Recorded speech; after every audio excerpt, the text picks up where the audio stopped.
Listen. Rachel, ready? Ready. It's recording. You all can take a seat. We are going to get started here. Please practice social distancing. I'm trying to smile, but you can see my smile. I am smiling.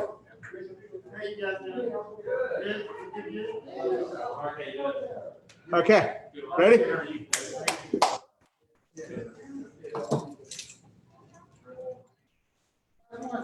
Okay.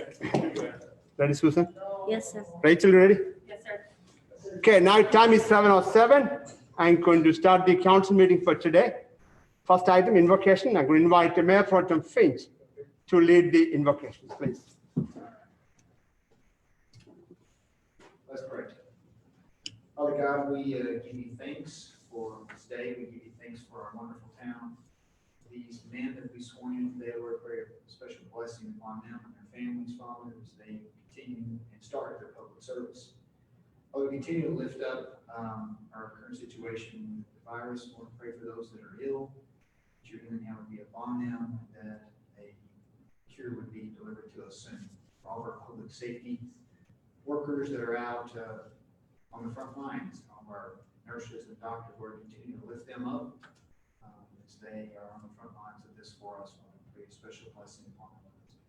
Pray for the council as we consider the town's business today, Lord. You just give us wisdom and guidance as we make decisions for the citizens of our town. It's in your name we pray. Amen. Thank you, Mr. Finch. Please join me standing for the Pledge of Allegiance. I pledge allegiance to the flag of the United States of America and to the republic for which it stands, one nation under God, indivisible, with liberty and justice. Please be seated.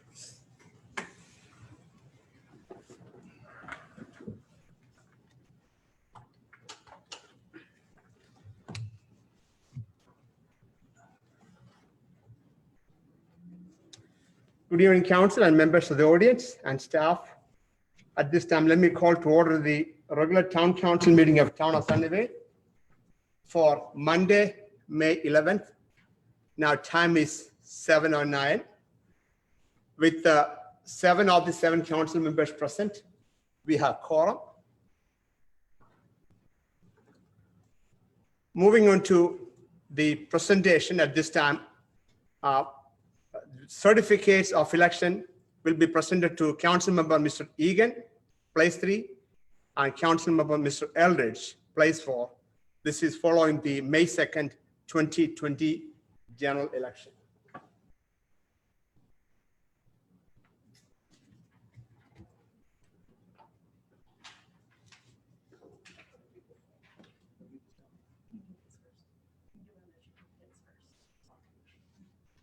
Mr. Egan?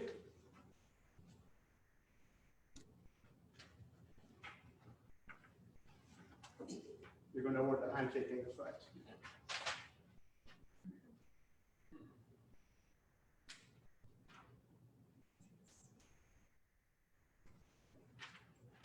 Mr. Eldridge?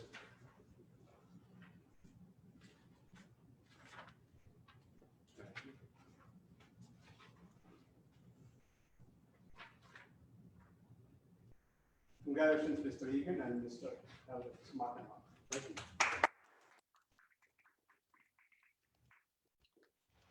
The next item is the administering the oath of office to Council Member Mark Egan, place 3, and that'll be followed by oath of office to Council Member Mark Eldridge, place 4.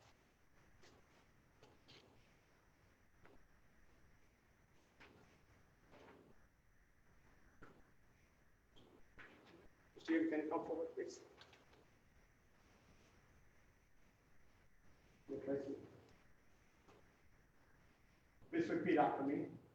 I state your name, Mark Egan, do solemnly swear do solemnly swear that I will faithfully execute that I will faithfully execute the duties of the duties of the Town Council Member, place 3, Town Council Member, place 3, the state of Texas, State of Texas, and will do to the best of my ability and will do to the best of my ability preserve, preserve, protect, protect, and defend and defend the the Constitution Constitution and law of the United and States the law of the United States and of the state. and of this state. So help me God. So help me God. Congratulations. Thank you, sir.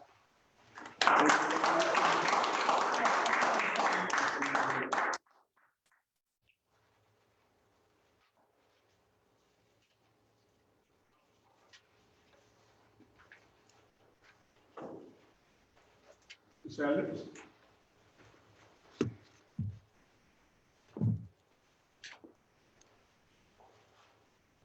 I I, state your name. Mark Eldridge, Do solemnly swear do solemnly swear that I will faithfully that I will faithfully execute the duties of the execute the duties of the office of office of Town Council Member Place 4 Town Council Member Place 4, of the state of Texas State of Texas, and will do the best of my ability will do the best of my ability, preserve, preserve, protect, protect, and defend and defend the Constitution the Constitution and laws of the and laws of the United States United States and of the state. and of the state, So help me God. so help me God. Congratulations, Mark. Thank you.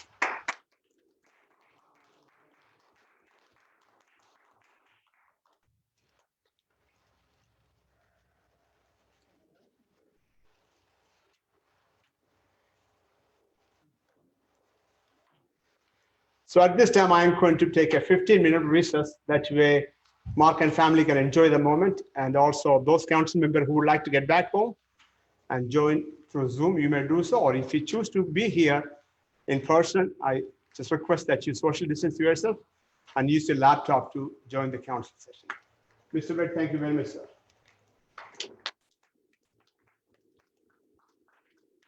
Our time is 7:14. We'll get back at 7:30. Thank you.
I assume that means Sunnyvale, not Superman. It does. Super Sunnyvale. There you go. Perfect.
Hey, Kevin, can you hear me? Yes. Thanks for the picture. Hey, you're welcome. Yeah, congratulations. And thanks for the masks. Yes, you're welcome. Appreciate it. Sure. I don't know who we've given them to yet, but I know they're going to somewhere that there would be needed. Good. No, excellent. That's good to hear.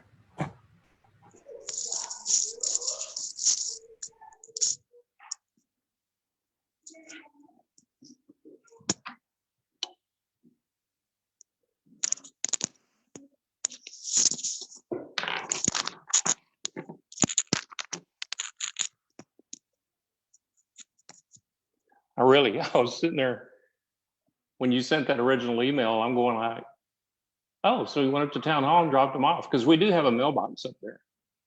And I don't know why, like I put in my note back, it just stuck. Okay, we'll have to go up to town hall and get our mask, which would have been convenient for you. You wouldn't have to go. And then you sent out the next, or I don't know, whatever happened in that next text train that happened 2 or 3 days later. Oh, no, I know what it was. Sharon came down from the mailbox and there were the masks. Oh.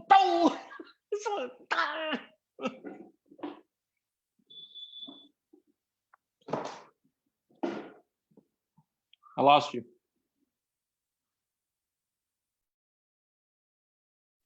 You there?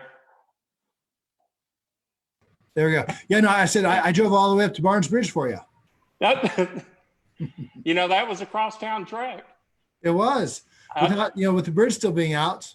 I had Let to me go know all if the you way need up. gas money. Mhm.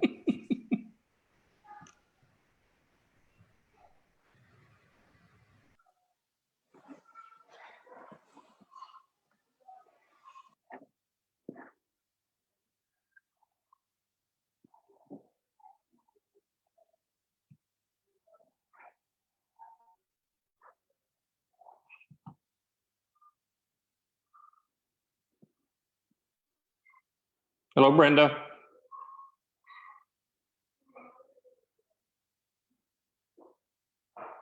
I just unmuted.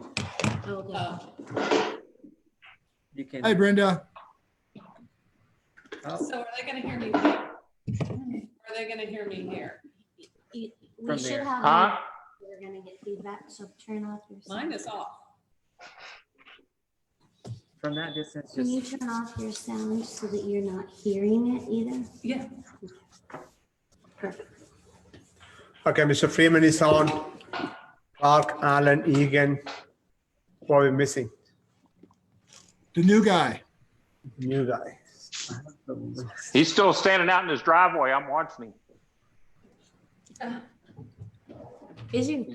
He's getting something out of the cooler. I don't know what it is, but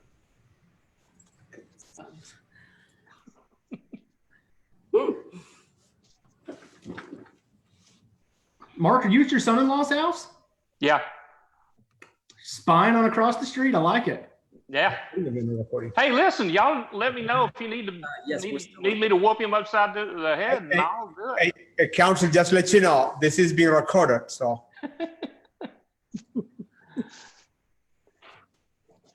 Just so you know.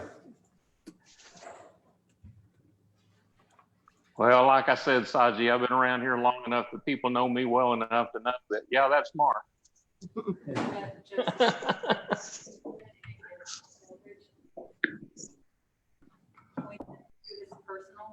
Yes. What's his, 247. Mute. yeah, one second.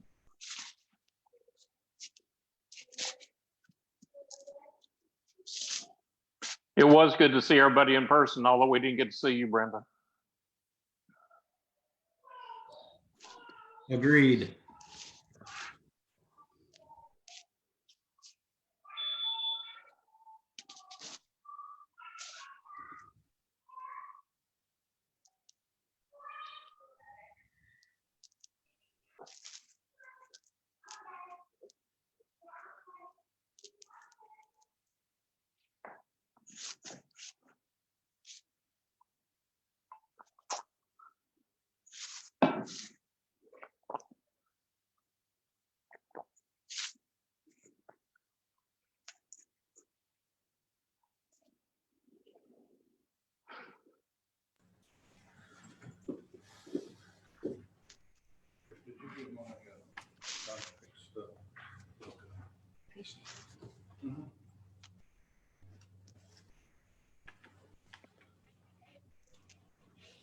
Hey, can you mute that one more time? Sure.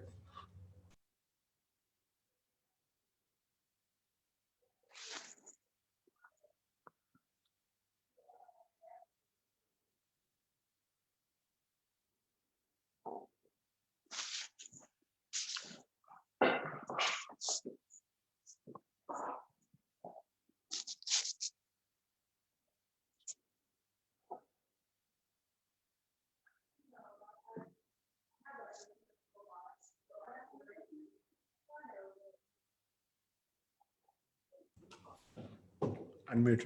Yes.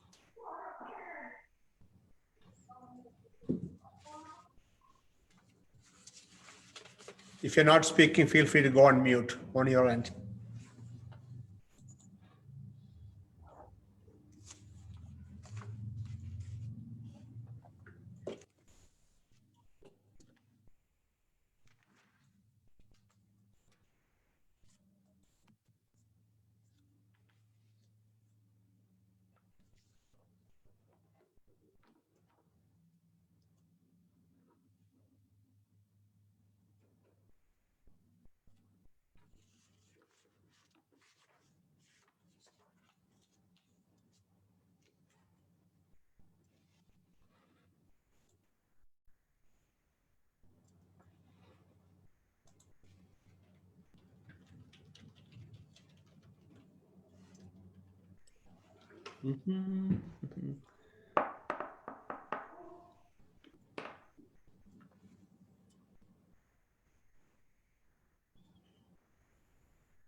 We are waiting for one more council member to join. As soon as get started, we will. There he is.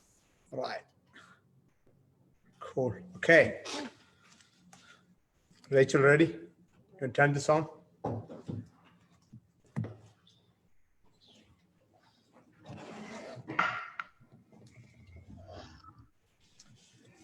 Good evening one more time. Now time is 7:40. We are going to reconvene into the regular session for tonight. Council, the first item is announcement. This is pursuant to Texas Government Code. The mayor and council and the staff may report on various items as listed on the agenda. Council, let me open up this to you. Are there any announcement from your end? Mr. Egan? Mayor, got an email from a neighbor down the street on Barnes Bridge. And I just want to give a big shout out. I assume to Public Works, but town staff altogether.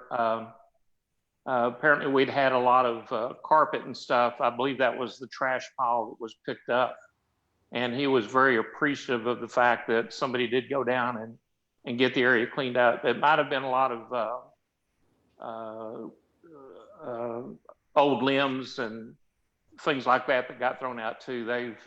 Since the bridge has been closed, we're seeing a little bit more junk being dumped off, but at least the town, thankfully the town got down, got it cleaned up. And once that tends to happen, once it gets cleaned up, it tends to stay cleaned up longer than if we just let it pile and accumulate. So I just wanted to point out a very good positive email from the citizen, and a big shout out to town staff. Thank you, Mr. Egan. Anyone else? Okay, I think there are no other announcement. Mr. Clark, yes, sir? Yes, Susan may be planning to announce this, but the events committee, we're putting on an event for the nurses and the healthcare practitioners, our healthcare heroes. It'll be this Friday at the hospital. We're going to meet at 9:45, and the event's going to be at 10 o'clock in the morning on Friday morning. And basically, it's kind of hard to show our appreciation, but we are going to go to the parking lot and honk and cheer and wave and flash our lights and yell out the windows. And we're encouraging all of our kids to make signs and everybody to come. The SISD is going to be involved, and we're hoping all of you can be involved as well as everybody listening to this. So let's get the word out for that. And again, it's hard to show our appreciation in this time because we can't really, have events or whatnot, but we will have this special event to show our appreciation for all of our healthcare heroes. Thank you, Mr. Clark. Anyone else? Okay, staff, do you have any announcement? Ms. Guthrie? Yes, sir. In addition to the event that Councilmember Clark mentioned, on May 23rd, we also want you to mark your calendars. We're partnering with the school district for the senior caravan. We'll be getting a map out showing what the route will be, but the seniors will actually be in the caravan, and we're trying to encourage all the residents to make signs and stand out on the route and cheer for them. And not be on the caravan? Yeah, not in the caravan because it's already probably going to be 60 cars long. But all the students will be in the caravan, and so they're the parade, and we're going to try to cheer them on. So make signs, and that's at 10 a.m. on the 23rd of this month. So a week from this coming Saturday. But we're excited about it. And I mean, this will take the place of their senior walk that they normally do. So we're really wanting to show support for them. Anything else, Ms. Guthrie? No, sir. Thank you very much for partnering with the SIST. Staff members, are there any announcements? Okay, if there are none, I'm going to move to the public forum. This is the time council will invite citizens to address on any matter except from the items on the agenda and public hearing that are included on the agenda. If there are anyone from the audience, either via Zoom or in person, would like to speak to the council, you may do so at this time. If you are calling in or attending this through Zoom, I'm going to ask that you raise your hand so that Joseph can unmute you and you can speak to the council. So please come forward and raise your hand. Joseph, is anyone raising their hand? No, sir. And I can confirm that there are no audience in person in the council chamber. So I'm going to close the public forum. I'm going to move on to consent agenda item. Council, we have one item on the consent agenda. That is the meeting minutes for April 27, 2020. Are there any discussions on this item?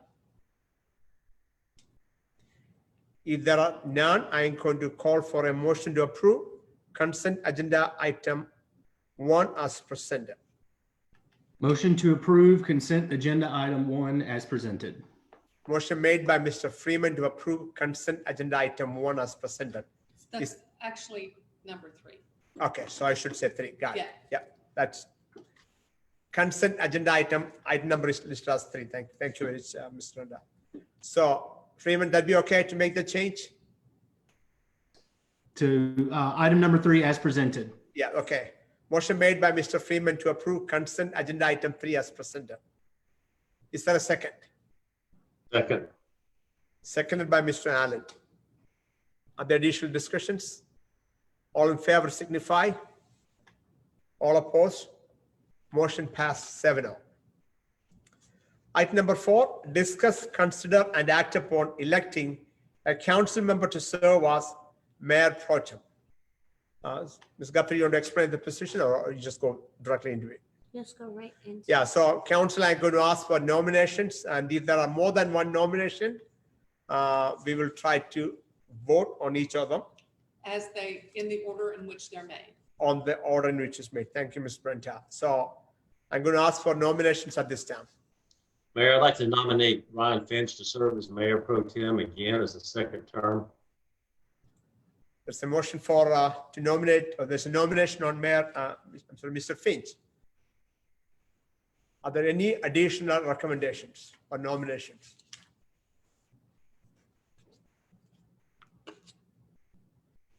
Okay, if there are none, I'm going to call for do we just go for a vote directly? Yes, you'll close the nominations and you'll vote on Mayor, Mr. appointing Finch, okay. Mr. Finch as. So I'm going to close the nomination. I'm going to, at this time, I'm going to call for a vote on appointing Mr. Finch as the mayor pro tem for 2020-2021 period. All in favor signify. Well, we need a motion. We need a motion, okay. Yes. So can I have a motion to appoint Mr. Finch as the mayor pro tem? Motion to appoint Mr. Finch as mayor pro tem. Motion made by Mr. Freeman to appoint Mr. Finch as mayor pro tem. Is there a second? Second. Second by Mr. Clark. Everyone heard the motion? Are there any discussions? All in favor signify. All opposed? I believe motion passed 7-0. Did I get that right? I think. Yes, sir. I asked that question because sometimes I don't see everybody's hand, that's why.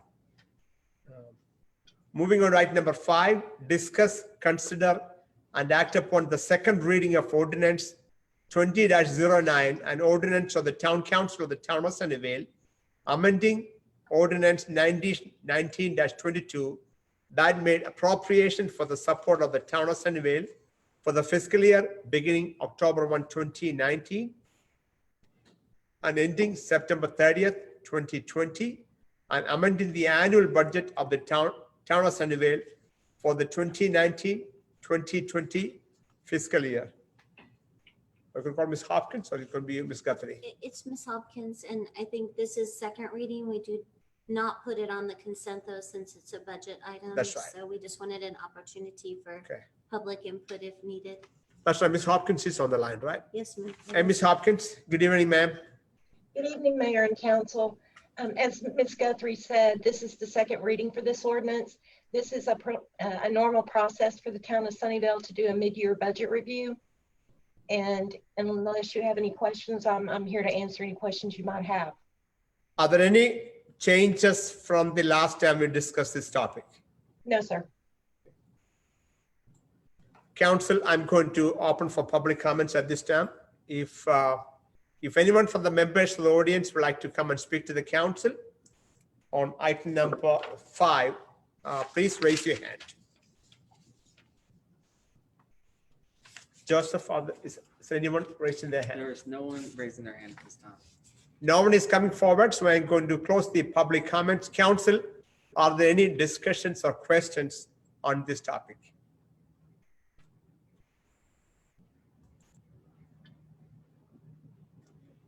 If there are none, I am going to call for a motion with respect to item number 5. Motion to approve item 5 as presented. Motion made by Councilmember Freeman to approve item number 5 as presented. Is there a second? Seconded by Mr. Clark. Everyone heard the motion? Are there additional discussions? If there are none, all in favor signify. All opposed, motion passed 7-0. Thank you, Ms. Hopkins. Moving on to item number 6, discuss, consider, and act upon a request by Drew Donowski, P, to approve a replat of the Long Creek Edition, Lot 4R and 8 at or about 480 US Highway 80. Mr. Jackson? Mayor and Town Council, the replat concerns only one lot in the Long Creek Crossing Master Plan Development. The applicant has submitted a replat in order to subdivide Lot 4 into 2 lots. Lot 4 is being subdivided into Lot 4R and Lot 8 in order to create a lot for a potential end user. Official details of the potential business has not been provided at this time, but based on the initial design of the concept plan, staff believes that it'll likely be a drive-through type restaurant. The replat falls in line with the overall concept plan. Unfortunately, the memo, it looks like the image was somewhat cut off in the memo, but I tried to provide the original concept plan, which shows that there's a total of 7 lots plus the town-owned open space lot. When it was initially platted, the developer decided to just plat 6 lots so they would have the freedom to subdivide the property as needed when they have an end user come in. So that's what they've been doing. This is the second replat of the property. Mr. Jackson, let me ask you. Are you done? Yes. Okay. Did the original plat was 6 plus 1 on their own, then plus 1 of town open space? Did they have 7 or did they only have 6? I will need to go back and double check if the 6 included the town open space, but it's my understanding it was 6 that was originally platted. It says, in your statement, it says development was initially platted only 6 lots and one of them was designated as an open space. So I was wondering, the reason I'm asking the question is, so I understand the one open space from owned by town, I get that, right? Mm-hmm. So my question was, when they subdivide 4 to 4 and 8, for R and 8, I was wondering, do they still have an open space or they don't own any open space anymore? They don't own any open space. The open space was provided by the town as a buffer to Stone Canyon. That was a portion that we kept for ourselves, I guess, and was dedicated as a park space. Okay. Remind me again, which one is Panda Express? Panda Express is lot, it should be like lot 3, I believe.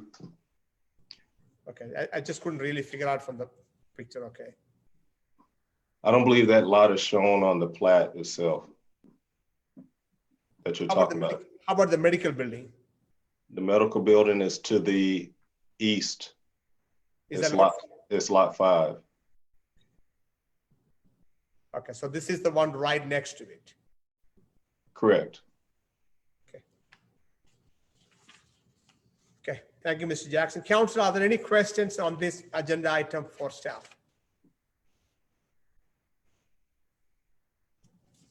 Yeah. Mr. Egan, did you have a question, sir? Rashad, you said that it's been indicated that it's going to be a drive-through establishment. You know what kind of issues there are with these being potentially 24-hour type of facilities. Is there any indication that that's where this one's going to go? They haven't given us any definite information. I will say last year we met with a possible end user, but they're not saying that that is the same person that is going to go into this location. So you're probably going to impart some information with regard to that. Yeah. Keep in mind that they're going to have to come before town council and P&Z before approval. Right. So. Well, but I don't want to see them get halfway down the road or 3/4 of the way down the road, and all of a sudden the brakes are put onto it, and then they stand back and go tell the rest of the development community Sunnyvale's hard to work with. Sometimes it's nice if they've got an idea of it before they go invest all the time and money into it, because of what their uphill battle is going to be, and you're very much familiar with what those battles are going to be. Yeah, and I will say Provident, the developer, they went through the process to get it zoned. Yeah. So they are telling each end user the issues that they might run into. And second thing, which you've explained some stuff here that doesn't require that I bring this particular thing up as much, but do we, with the remaining, with 4A, they're going to build on 8 or they're going to build on 4A? Let me check here. And I guess really it doesn't matter. It's my I just want to be sure. It's Go ahead. 8. I believe it's 8. I just want to be sure that anything else that goes onto this piece of property, the Provident property as we know it, I want to be sure that because of its visibility and exposure, its location, that we get revenue producing businesses coming in, and not just the property, not just property improvement taxes, but that we've got some revenue producers for the town, sales tax revenues, as opposed to what may tend to happen under the medical umbrella where we don't get a whole lot of sales tax revenue or a title company or something like that. So Councilmember Egan, Uh-huh. are determined by the zoning on the property, and they are not, that's not a platting issue.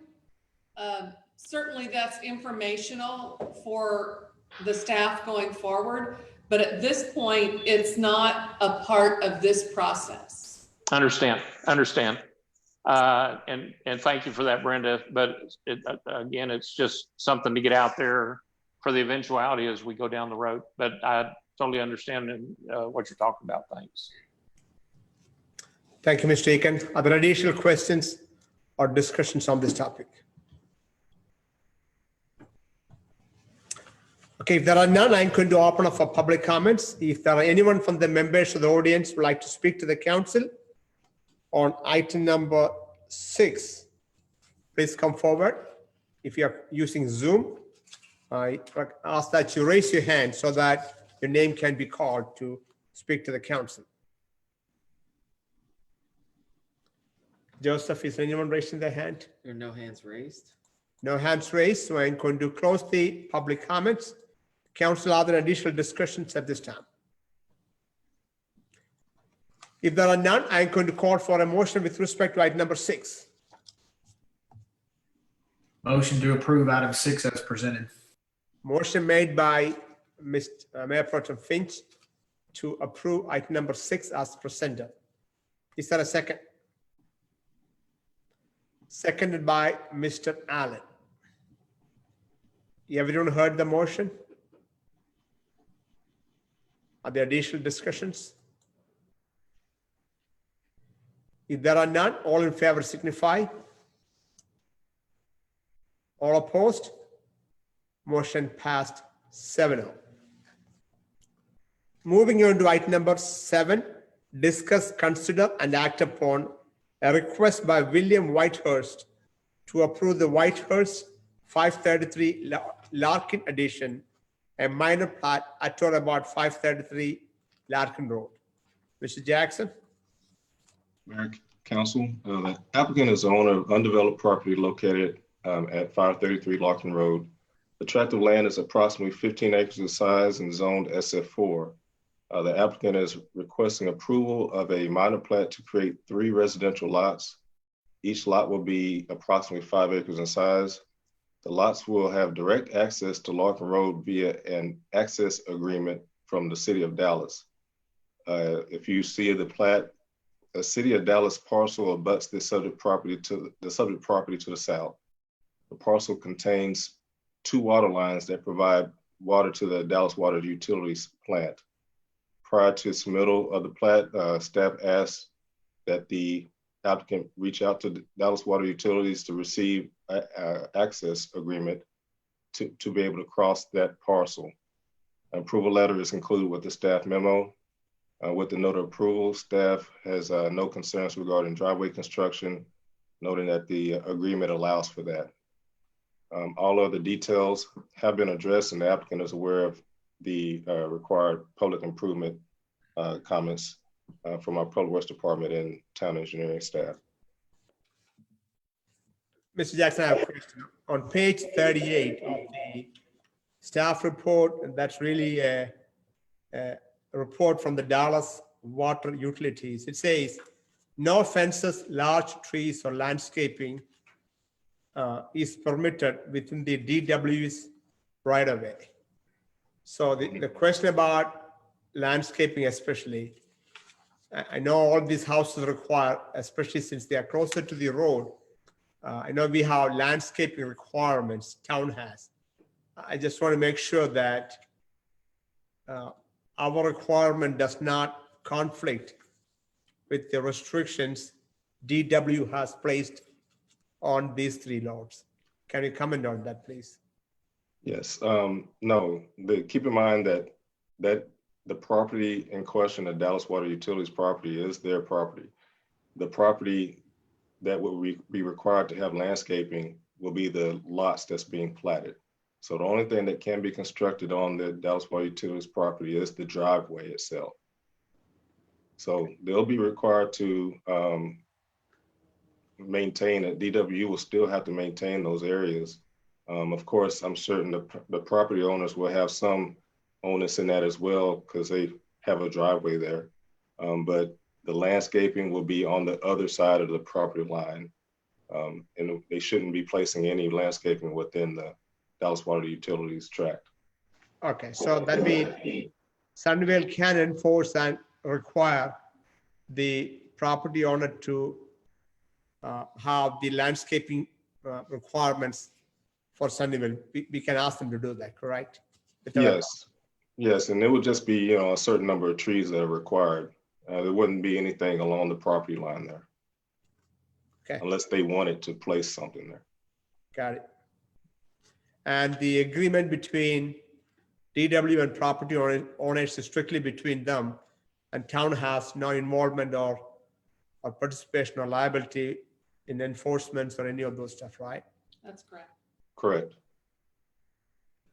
Okay, thank you, Mr. Jackson. I'm going to open up for council comments or questions. Council, if there are any questions for staff on item number 7, please ask or bring them up at this time.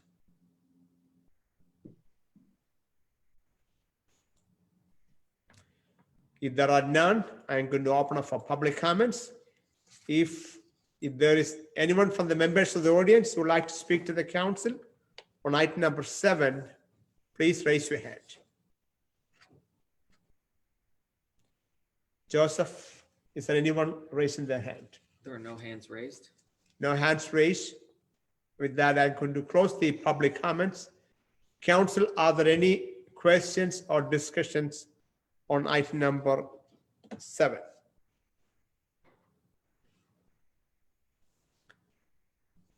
If there are none, I'm going to call for a motion, item number 7.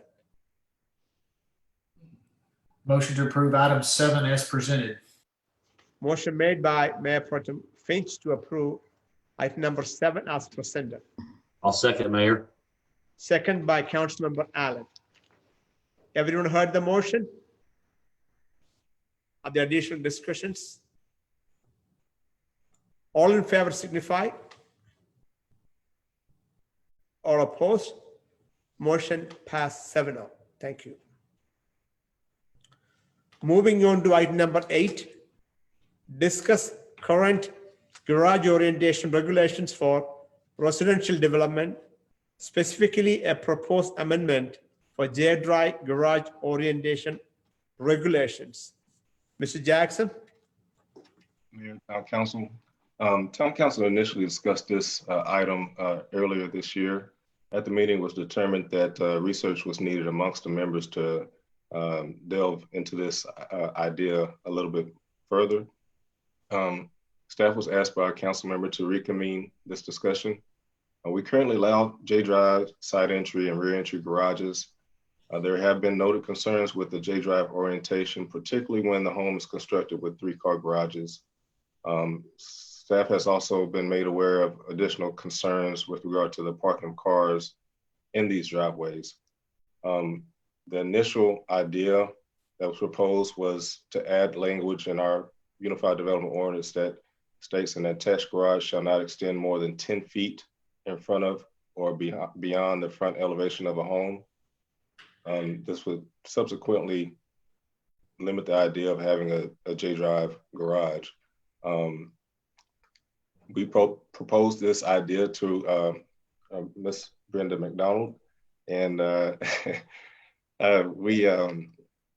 she noted that if the intent is to pretty much eliminate J-Drive garages, it would make sense to just prohibit it outright. I don't want to put words in her mouth, but also she noted that we had concerns about, if this would essentially prevent people who are currently building this type of model in these phases we have in Stony Creek and the Homestead, if it would prevent them from moving forward with that. She stated that the currently permitted structures would be allowed to continue under the current garage requirements if we move forward with this amendment. But future structures that have not been permitted may be required to meet the new proposed regulations. So subsequently, that would kind of halt their development of the J-Drive garage in certain phases. I wouldn't say it would stop them all, because some have side entry garage floor plans, but you need a certain lot width in order to build that type of home. J-Drive, of course, you can have a smaller lot width. I'll leave it up for discussion. I just want to provide that information as background. Thank you, Mr. Jackson. I'm going to open up for for council discussions on this topic. Mayor, I'll start first. This is an issue that came up, several months ago, and I addressed it openly with the council. It was my understanding from the language that by eliminating, I don't know the intent was to eliminate the J garage. It was eliminating the drive to the inside of the front of the house, producing really essentially a front entry drive. So the thought process was that if the garage doesn't extend more than 10 feet in front of the front elevation, then that wording alone eliminates the J drive to the front of the house. You could have the J drive to the side, and then maybe that's referred to as a side entry, no longer a J drive to the side. So that would be the dilemma, is what that delineation actually would be. I actually support this modification of some level, whatever the rest of the council would like to address with it. I think it's a good improvement to what we consider to be rural neighborhood. I'll stop there and let others weigh in. Mr. Allen, let me understand. So there are, staff has provided several pictures, right, on page number, I forgot, somewhere here. Page number, whatever it is, right, the pictures, right? There's 1A has a garage which is extending beyond the elevation, I would say, but it's a J entry. Same with 2A. I think pretty much all of them. Is your desired state is to eliminate these type of garages? Is that what your desired state? Pretty much everything here on 2 pages. I'm just trying to understand your desire here. Yeah, Mayor, I'm looking at the pictures, and I don't see, well, now I see it.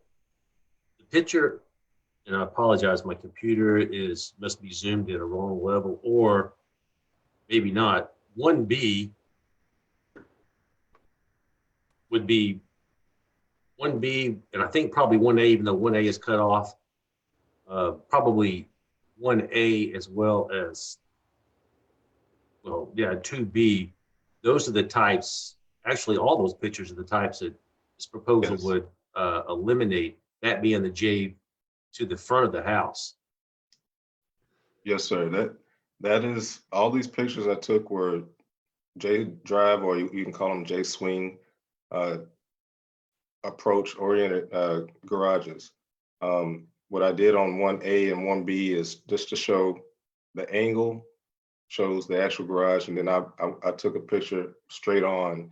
And that's typically what the straight on, the 1B, is typically what they show in the, elevations as far as what is being promoted. But what is developed, of course, is the 1A, the 2A, the 3A, the 4A, but they're all what we consider J drive, J swing garages. When you limit this or implement this 10-foot restriction, you're not, I don't see any way to develop those type homes. Rashad, let me ask this question because it's my understanding that the side entry could also be considered a J drive. Is that true, or is that generally referred to as a side entry only? For clarity, we keep it as noted as a side entry. Some will say that, it's depending on how it's designed. Some will call it a J drive, but just because of the way the drive is designed, but those are, I would consider side entry because you're actually entering the home from the side of the house. Okay, and I don't think the intent of this discussion was to eliminate side entry. The intent was to eliminate the J drive, 3-car garages. These garages are sticking out way out in front of the house now. And, I don't see them getting better. So that was where the initial discussion came from. So maybe Brenda's right. Instead of eliminating 10 feet, we just eliminate the total J drive, but I'll leave that open for discussion. Well, and my thought was, if the illustration or the figure 39 that allows the J drive garage in the rear yard is acceptable, we could define it that way. But everything else that has a J driveway with the garage in the front yard or in front of the building elevation would be prohibited. And I think that's what I'm hearing. Well, and Brenda, I'll even take it one step further. If you look at figure 40, I think figure 40 shows exactly what Mr. Allen was talking about. It's still a J drive. It's still in the front of the house, but the garage doesn't extend that much further in front of the house. It actually is level with the front elevation. Okay. So it's like, yeah, you got the one in the back of the house, but if you look at figure 40, it's still got the J drive. It just doesn't extend out in front of the elevation. It actually combines and like kind of butts right next up to the elevation. And like I said, even if it came out, some, but I mean, if you've seen these garages, they literally are, it's a 3-car garage basically put in the front of a house. Sure. That has the J drive. So, I mean, I'm with Mr. Allen on this. If there's a way that we can do it and still, have the building that, or have the developers still come in and want to build houses here, I'm for it. But yeah, I mean, I would say figure 40 is an example of J drive that is still in the front of the house, but just doesn't extend too far out that would work. So I do need to, I think, and expound on something in the staff report. When Rashad and I visited, I don't think the staff had determined that the regulation would affect lot coverage or building size to be allowed. If that happens, then the property does involve Chapter 245 of the Local Government Code, which is commonly referred to as the vested rights statute.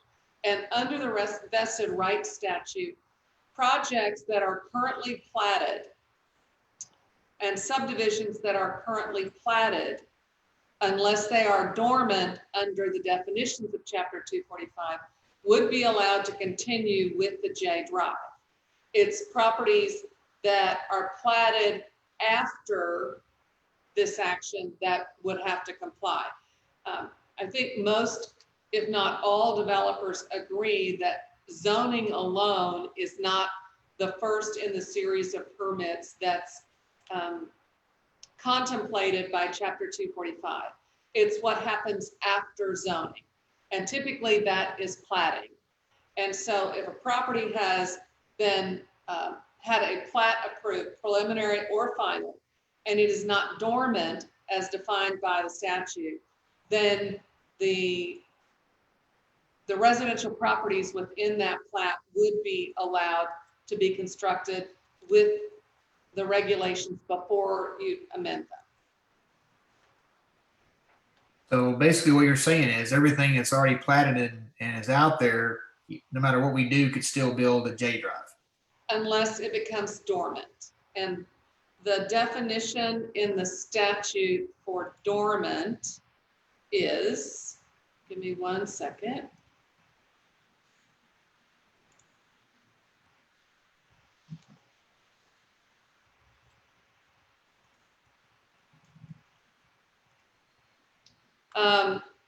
After the first,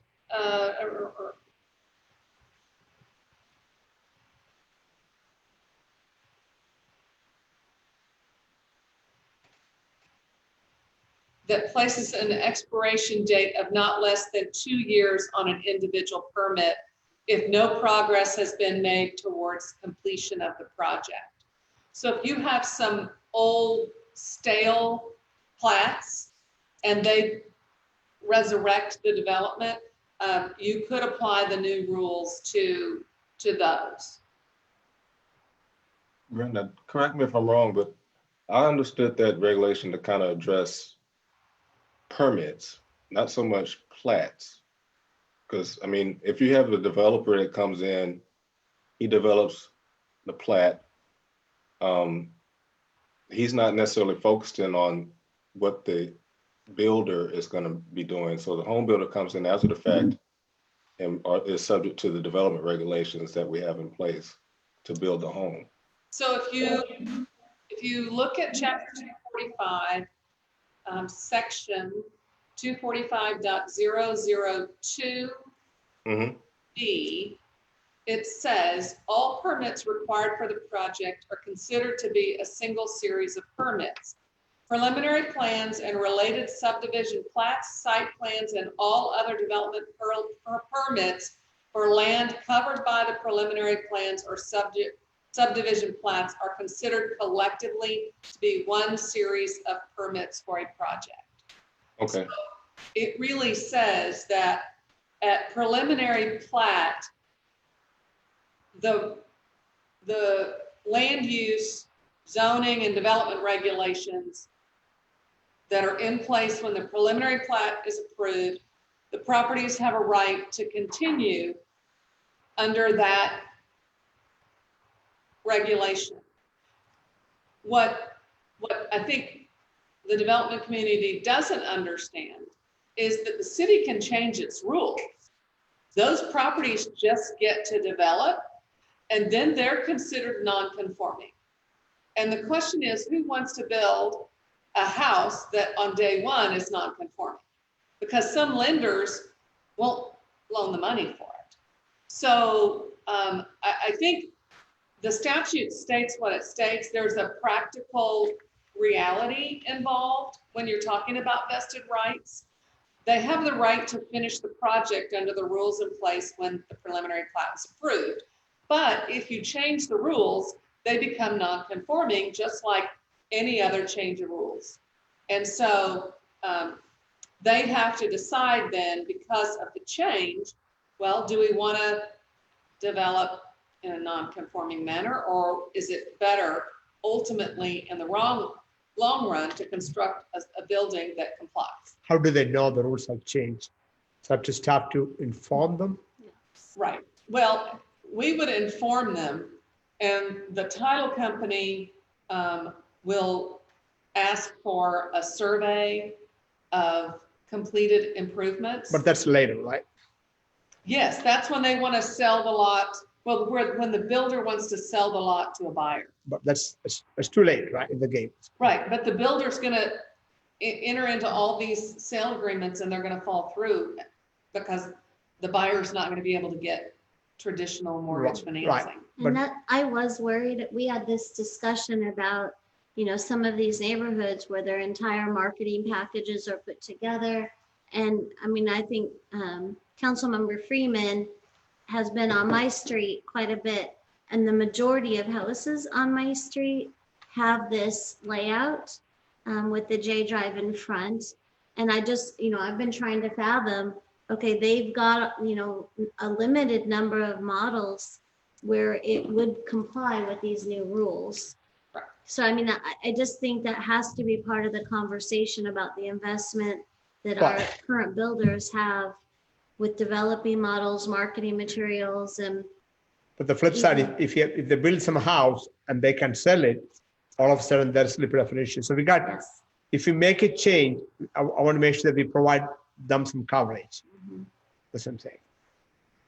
So the key, just so I'm correct here, the key is when if the amendment affects the lot size or affects their ability to build what they are currently building as far as the lot coverage.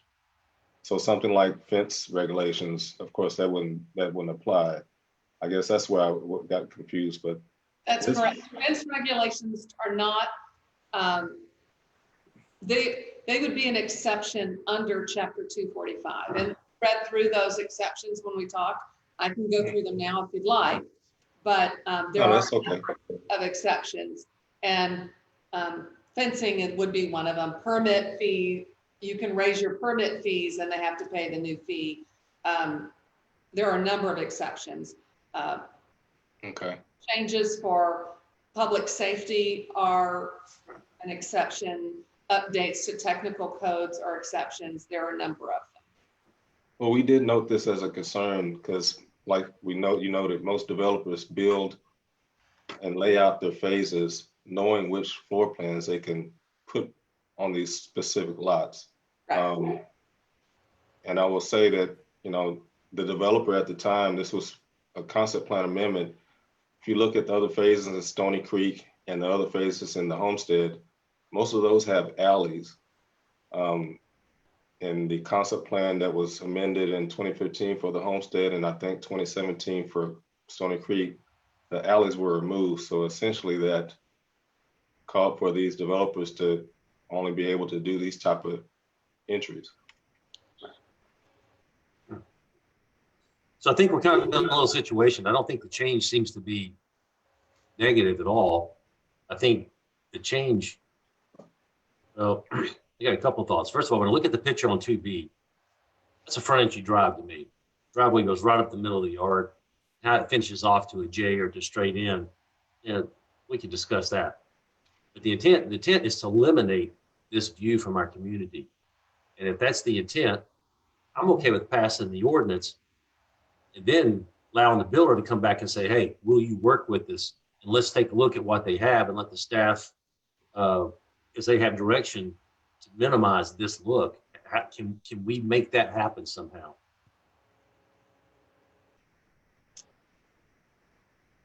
Are you Maybe asking? Was that question need to be re-asked? Yeah, if you're asking me, you can pass the ordinance. You can pass the ordinance, have it be effective, certainly for anything that comes in for platting in the future. And potentially for some lots or plats that are stale and haven't been built on.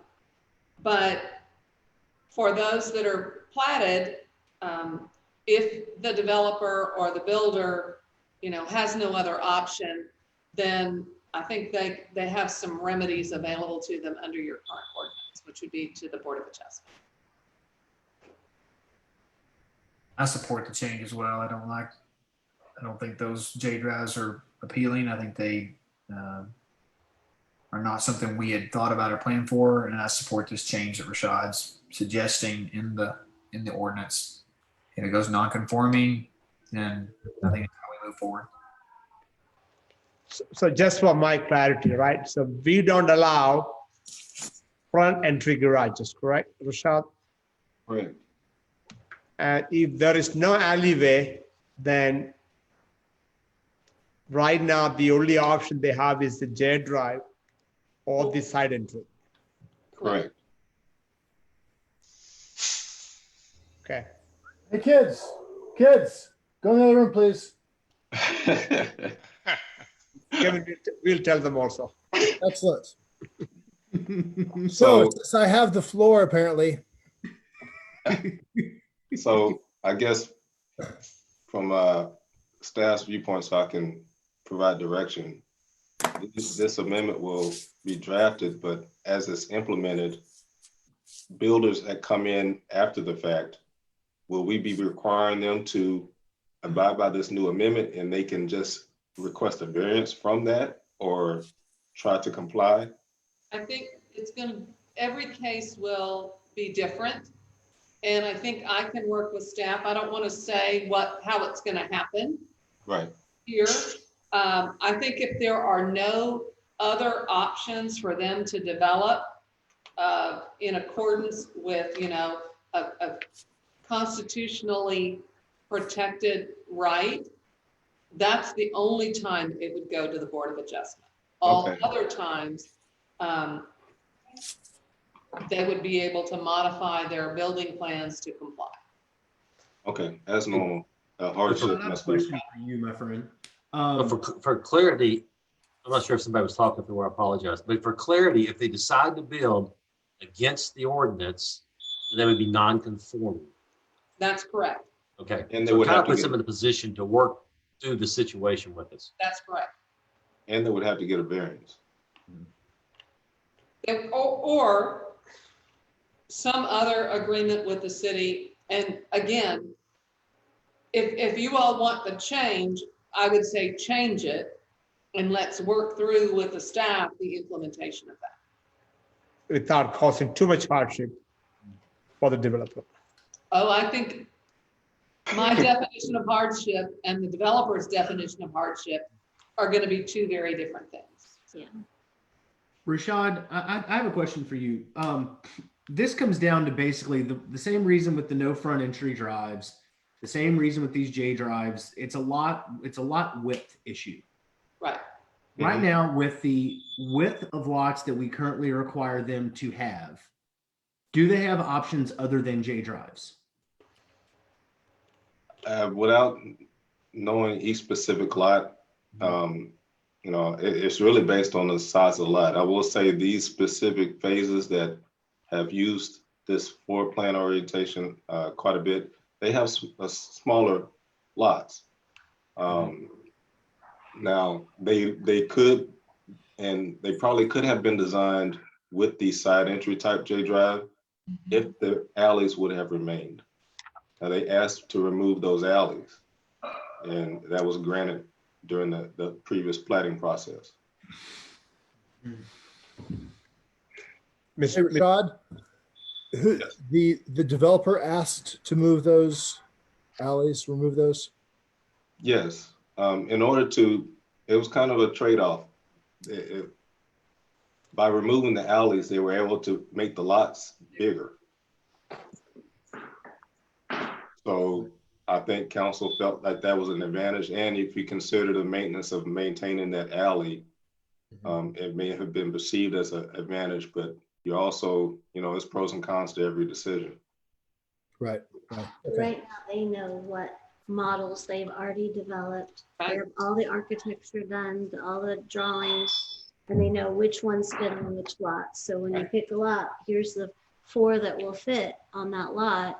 Now, if we take out certain ones, then they may have a very limited marketability of that lot. And if we allow them through accommodation to go ahead, they're legally non-conforming and may have trouble getting financing to sell that lot. So, I mean, and I don't like them either. I just want to make sure we're walking through the potential impact to our housing market. And also, if you've got a house sitting there that people can't get financing for, the price drops.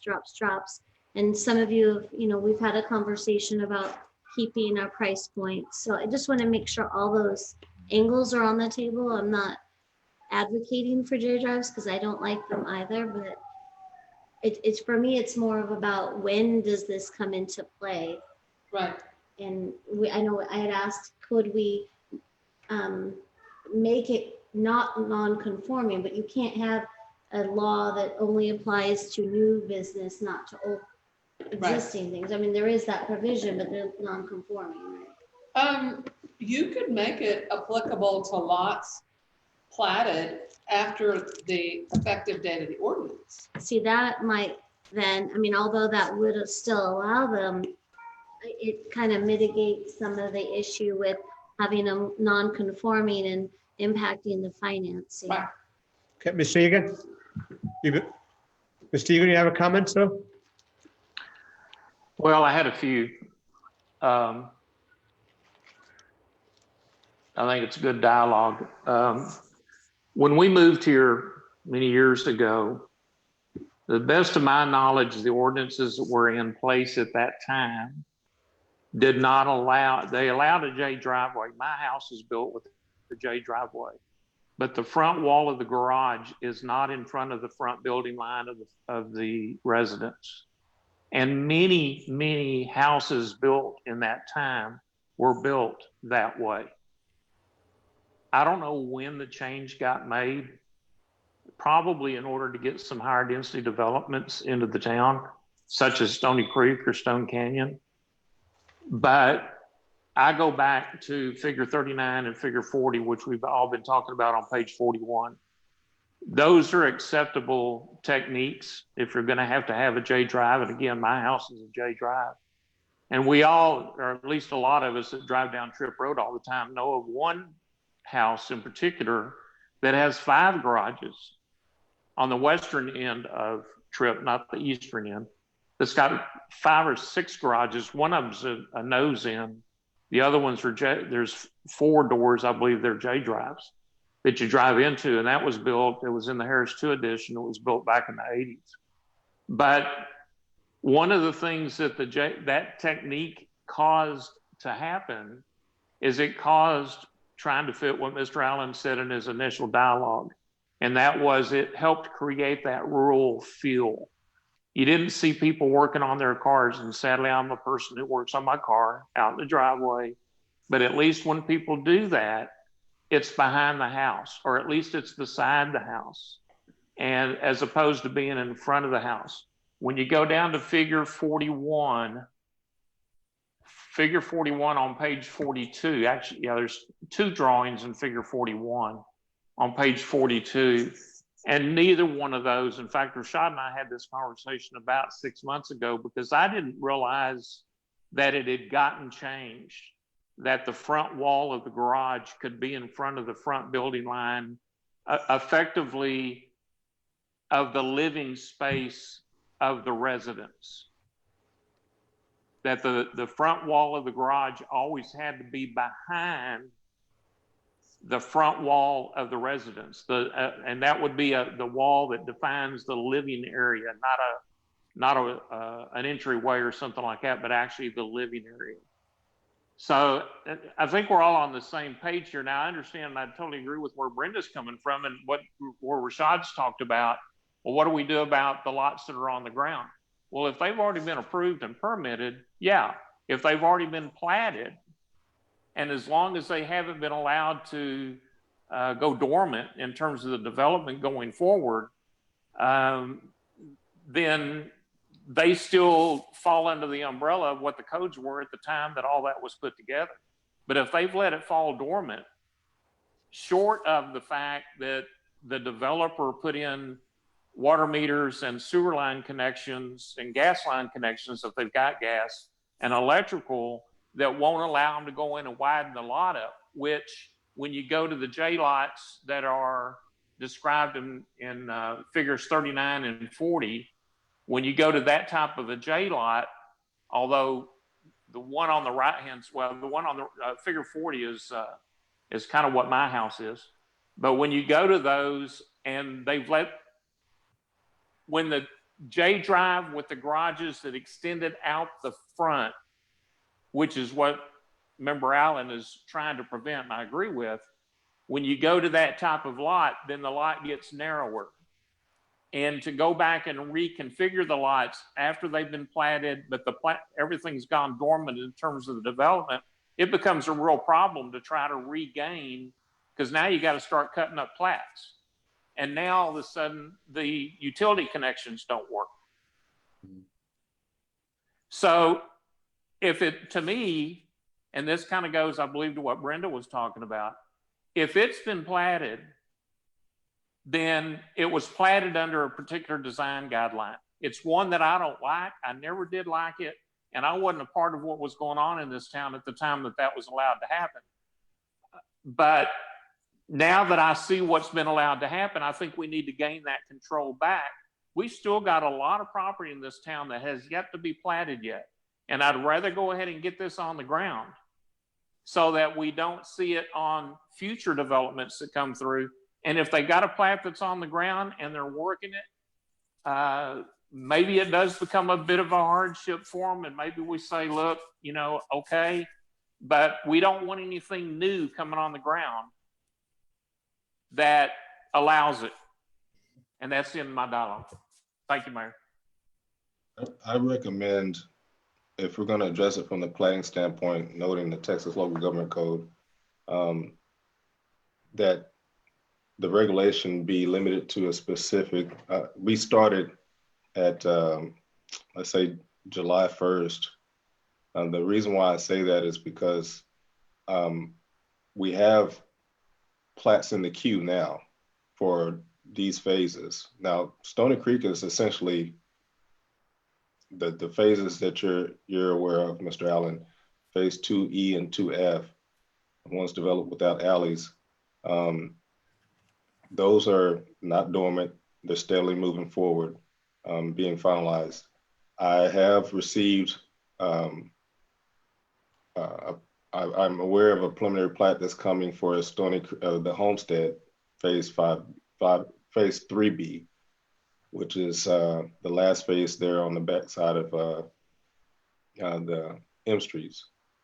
So I want to make certain that we're not caught in no man's land with that one being approved and this regulation going into place.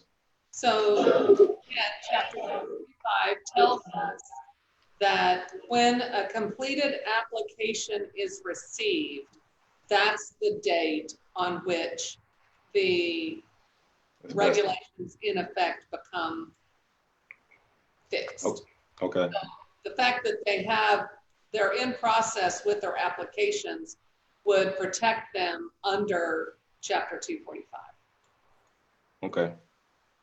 But I think if I were going to do this, I would do a couple of things, I think. First, I would make the rule prospective, and I would clarify that homes constructed on lots platted prior to the date of the ordinance are not non-conforming.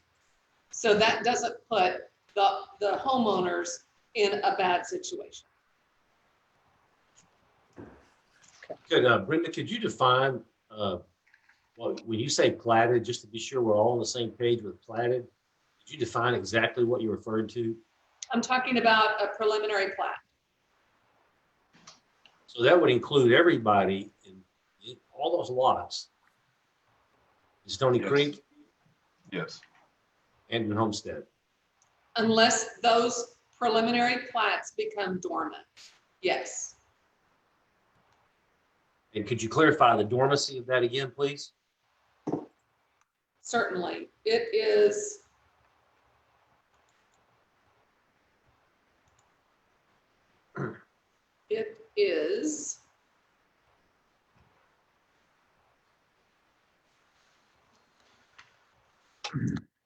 it's defined in section 245.005, and it says a regulatory agency may enact an ordinance, rule, or regulation that places an expiration date of not less than 2 years on an individual permit if no progress has been made towards completion of the project.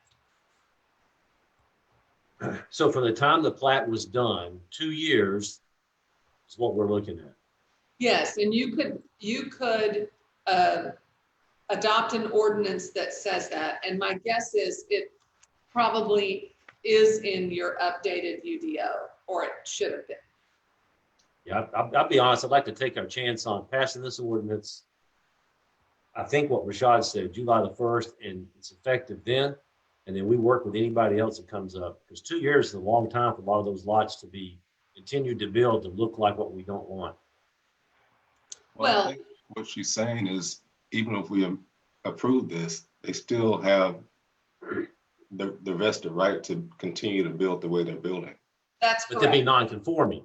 Well, if you want to make them non-conforming, my recommendation is so that you don't interrupt price values that Susan mentioned and momentum, that you, in your ordinance, include that for residential lots platted prior to the date of this ordinance, that they are not made non-conforming, that they would be considered lawful.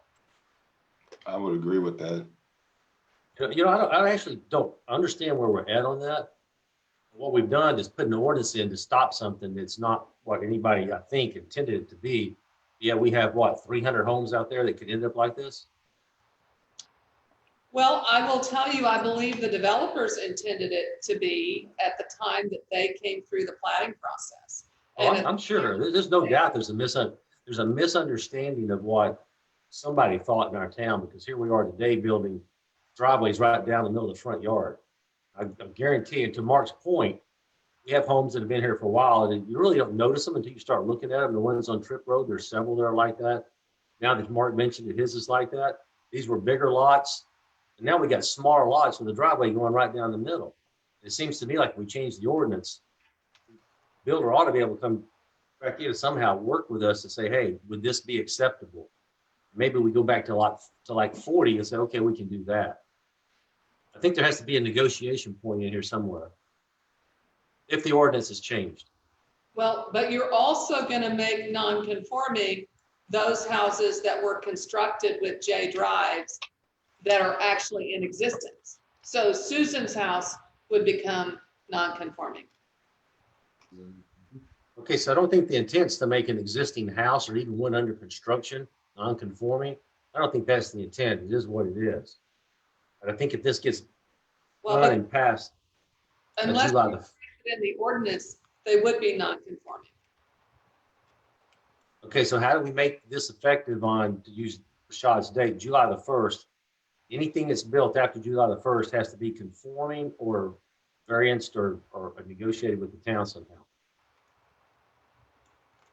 I just threw out that date. I was considering the implementation of this. So I would make certain that the plats that are currently underway right now have the ability to be approved because of what Brenda has noted. But it seems like that question doesn't apply anyway, because she has already stated if they turn in an application, then they're vested. Correct. So they're really the date thing that I mentioned really doesn't apply anymore unless they go dormant. Right. So you can pass this ordinance and make it effective today. And every lot that is platted with a preliminary plat or has a complete application for a preliminary plat in for approval has the right to continue with the ordinance as it exists today. If you pass this ordinance, they can still continue. And I don't know whether they will or they won't, but the improvements would be non-conforming. And as long as you are clear on that, then I've given you the information that you need to make a decision. Rashad, I've got one more thing to bring up. The new development that's going in behind the gated Stony Creek on Nance Drive, platted or not platted? That is platted, preliminary plat and final plat. The final plat is pending recording. They're finalizing all their construction. That's the way they wanted to move forward with it prior to recording the plat, just in case there's some changes as far as easements and stuff like that. Rashad, this is not the entire Stony Creek is platted? I can go back and double check, but my understanding, yes. Stony Creek, we had that amendment for all the entire gated portion. So it's my understanding, yes, that is all platted.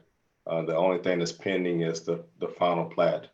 What they're doing is phasing their development though. They preliminary plat the entire thing, and then they're just going to construct, I believe it's 4B or 4C. And then that portion at Town East and Collins, that's going to be like the last phase that they finalize. That's phase 3B. Right, so I think the Stony Creek, and Rashad can correct me, I think the entire Stony Creek, entire Homestead, perhaps entire Stone Canyon are all platted. If, what I'm hearing is, if we adopt this ordinance now, they can continue to build, but the new homes with the J drive will be non-compliant. We put in the burden on the property owner, the folks who invested the money. That'll basically stagnate that transaction. Yes, based on what Brenda has noted, yes. So Homestead's not platted though, is that correct? Homestead is platted, right? Yes, and that's the one, and I correct, forgive me, the Homestead 3B actually went through P&Z in April. So, and please note that that final plat, let me make certain here. Actually, no, it's coming up in May. So Rashad, let me take Homestead 7. Have they already completed the initial plat? No. That's only a concept plan right now. And that does not fall under this restriction, the chapter 245? Well, if they apply, if they have a complete application in, they are protected, and they can continue to develop under chapter 245. So phase 7, Mr. Allen, I'm trying to give the worst case example because 7 is contrast, the very last one. I'm trying to see if that comes under this protection, then everything in Homestead is. Rashad, do you know the answer for that? there hasn't been a plat for phase 7, but I'll lean on Brenda on this. There is a concept plan that was approved, so that doesn't apply. Okay. Was it approved as part of the zoning? Yes. The amended concept plan for the homestead was, the most recent amendment was done in 2015. Phase 7 has never changed. It's always been the 1 acre portion of the homestead. So I don't think they'll have an issue with building, the wider homes there, but they're holding out and waiting on that to finish that portion last. So And phase 5 that's behind the M Streets has not come yet. Is that right, Rashad? Phase 3B, I'm sorry, phase 3B. Sorry, yeah. Yes. That one has not come for a final plat though, right? Not a final plat, but the application has already been submitted. If I can jump in here for a second, I think maybe might be a good idea for us to table this so that we can maybe have some discussion in executive session with our legal counsel as we move forward through this debate. I feel like we may have some issues we need to talk in executive session with counsel about. Counsel, Brenda, I'll help you to hear your feedback on that. no, I mean, I think I have given the advice in open session that I can, because it really is just telling you what the statute says. If you want to understand the legal impacts of any decisions that you might make, that is something that I would have asked to provide an executive session. Yeah, based on that feedback, Mr. Mayor, I'd ask that we table this maybe for an executive session so we can understand the true legal impact of our decision holistically. Is that a motion? Yes. Before you make a motion, I do have a concern that if we table this for too long and we start pushing plats through, then we've just hindered ourselves. We can, if the time permits, we can have that discussion later this evening. If the council is willing to hang around. Mr. Finch, is that your intent, or you're thinking about a future date? That's fine. I'm happy with discussing in an executive session this evening if we can get that get that done. Mr. Allen, did that answer your question? Good, yes. Council, I'm going to call for a motion on that, then we can vote. Is that right, Mr.? Well, what I would do is I would wait to take action until the end of the agenda. Okay, And it's a discussion item. Oh, it's not an action item? No. Oh, it's not an action item. But So, we can go. to yeah. that. I mean, what I would do then is I would make a motion to have an executive session to seek legal advice from the city attorney under 551.074, I believe. Let me look. It's the one that's on. I know. It's 551.071 on this item, and then we can table it or there's no action for tonight, so we could discuss it or put it on for action at a future meeting. okay. So I'm going to try to make that motion on your behalf, and you could support or not. I think the council can have a motion to take up agenda item 8 to seek legal counsel under the provision subchapter 551-071 and take up this item executive session later this evening. So moved, Mr. Mayor. Motion made by Mr. Finch. Is there a second? I'll second. Second by Mr. Clark. Everyone heard the motion? Are there any discussions on this topic? If there are none, all in favor signify. All opposed, motion 7-0, and council will take this up later tonight. Thank you for that. Moving on to item number 9, discuss, consider, and act upon all matters incident and related to the issuance and sale of the town of Sunnyvale, Texas, combination tax and revenue certificates of obligation, series 2020, including the first reading and adoption of ordinance 20-11, authorizing the issuance of such certificates of obligation. Ms. Hopkins? Good evening again, Mayor and Council. This, I believe, is the last piece of our CIP improvement plan recommendations by the committee. These COs will help build our fire station, possible reconstruction, stabilization of the Barnes Bridge. This utility supported portion will build the Harris sewer phases 1 and 2. And I believe our financial advisor, Eric Maha with Hilltop, and Kristen Savant, our bond counsel, will join us to go through this CO as well as the refunding. They come in. Anything else for Ms. Hopkins? Any questions for Ms. Hopkins? I know we have the bond counsel, Eric, on the call. Yeah, our financial advisor, Eric Maha, is on the call. Okay. We can allow him to speak. I Okay, think he'll financial provide- advisor, Eric. Yes. Eric, I think you raised the hand. Eric Macha. Eric? Good evening, Mayor, Council. Can you hear me now? Yes. Yes. Okay, good.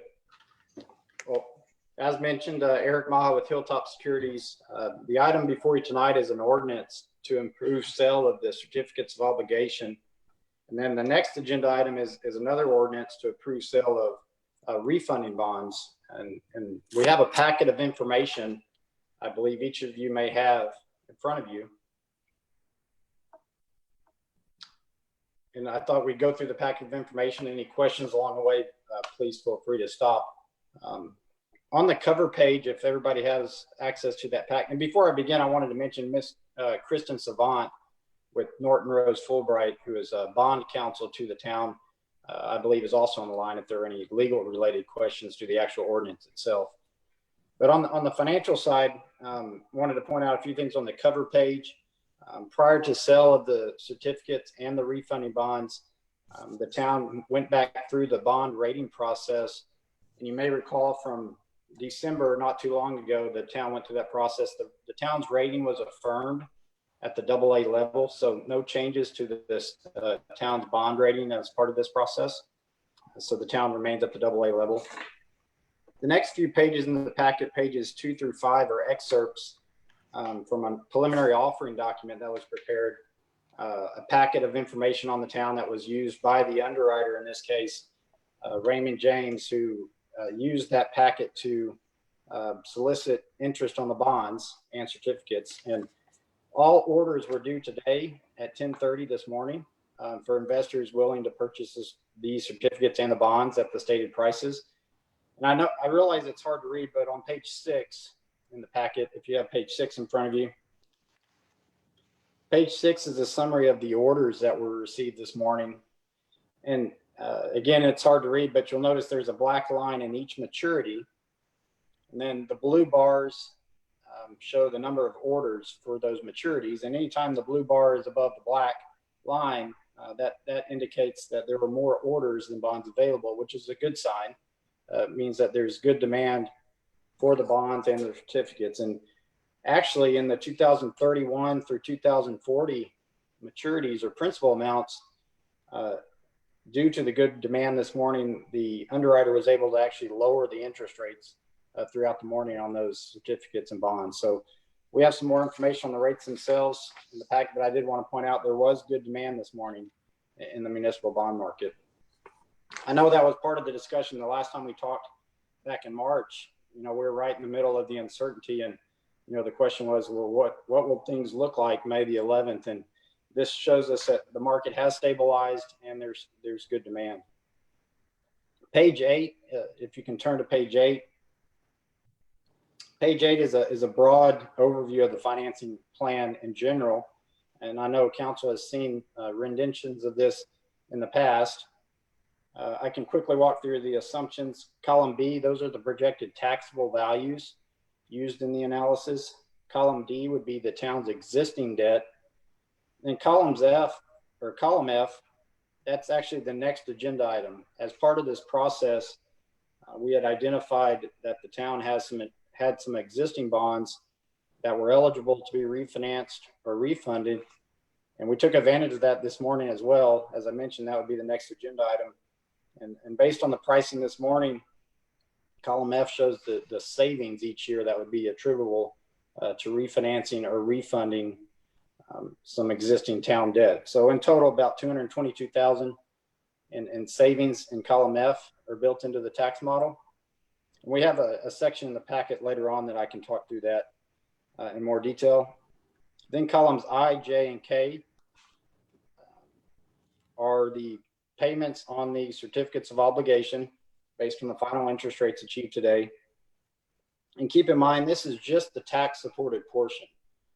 As Ms. Hopkins said, there is a portion of this certificate issue that will be used for sewer, the Harris additions, and those portions and that portion of the debt will be supported from water and sewer revenues. So this portion shown here on page 8 is just for the tax supported portions, if you will. And then the far right column, column N, would be the calculated tax rate on these property values, calculating the savings the town achieved on the refunding, and then calculating the new debt for the fire station and Barnes project. And so the calculated increase, it's kind of in the smaller gray box on the bottom right. We're looking at a 2.8 penny or 2.8 cent increase from the town's current tax rate for debt. That would take the tax rate up to about 12.75 cents. And then I know Mr. Allen had a question at the last meeting, the average impact on a homeowner. Taking the average home value of approximately $375,000, that comes to about $105 a year or $8.75 a month. And I believe that's about $2 a week based on this analysis. And keep in mind that these numbers can change year to year as the town receives its values come July. As the budget is set, that INS or that debt tax rate can be adjusted accordingly. And we do show the town will be contributing some of its INS fund balance, which is built up over time, column L, to pull down that tax rate in the first year in 2021. And then thereafter, we showed that this model, the town could sustain existing and the new certificates with the tax rate of 12.75 cents or less. I'll pause for a second if there's any questions on the overall financial model. Behind that, I have one question for you. The taxable assessed evaluation of $1.3 billion, is that a pretty conservative number, or that's where you think the number is going to be? yes, sir. At this time, I might defer to Ms. Hopkins. I believe the current preliminary estimate from Dallas County, which was recently received, projects about a 14% increase. This is based on a 5.5%. I don't know, Ms. Hopkins, if you have that exact figure in front of you. I believe it's close to 1.4, 1.5 billion. I don't have it in front of me, but the experience of the town has been that when you get that very first preliminary evaluation, it usually, if you cut it in half at least, that's where you're going to end up. With protests and property being removed from the rolls, people going in and claiming their exemptions and things like that. So even though that first preliminary came in at 14, I always caution the councils, don't get attached to that first number, because it's got a lot of things in it that's going to eventually come back out. So I think this 5.5 is very conservative, depending on what the COVID crisis does to taxable values, and that we don't know yet. Okay. Yes, and one thing I know Ms. Hopkins and I talked about, let's say values do take a downturn and there is a surprise and that values do not reach that 5.5% growth this coming July. This model assumes that the town is fully taxing for the existing debt, that 2011 water tower bond series. And I believe in the water rate analysis, there's room in there to support that debt from the utility revenues and not support it from INS. So the town would have the ability to make that decision come this upcoming budget cycle if the town wants to support some of that debt from utility revenues and not from INS tax rate. So you have some flexibility come budget time if values do not come in as projected. Thank you, Ms. Hopkins. Eric. Council, any questions for Eric at this time? And Mayor, I might point out pages 9 through 13 are just some of the nuts and bolts on the transaction. I did want to point out the interest rate I failed to mention earlier. Page 9, the effective rate or the true interest cost came in at 2.64%. And if you recall back to December, we had a similar certificate of obligation and that came in at 2.79. So we actually came in a little lower than where we were at in December in terms of interest rates. That's awesome. And then page 9 also shows the split between the funds that will be used to fund the fire and the Barnes Bridge project and the utility supported Harris projects. Total proceeds to the town on June the 11th will be $10.8 million for projects. And these certificates will be callable February 15th, 2029. So the town would have the ability to refund or pay off these certificates early if you choose to do so starting in 2029. And then in the packet, you also have the amortization schedules. First payment will be scheduled for February 15th, 2021 on the certificates. And that completes the section on the certificates. I know that's the agenda item being discussed currently. The next section pertains to the next agenda item. I can walk through that as well, or if you'd like to wait. Eric, let's hold off on that one unless there's a question. Yes, sir. Thank you, sir. Council, are there any questions from item number 9?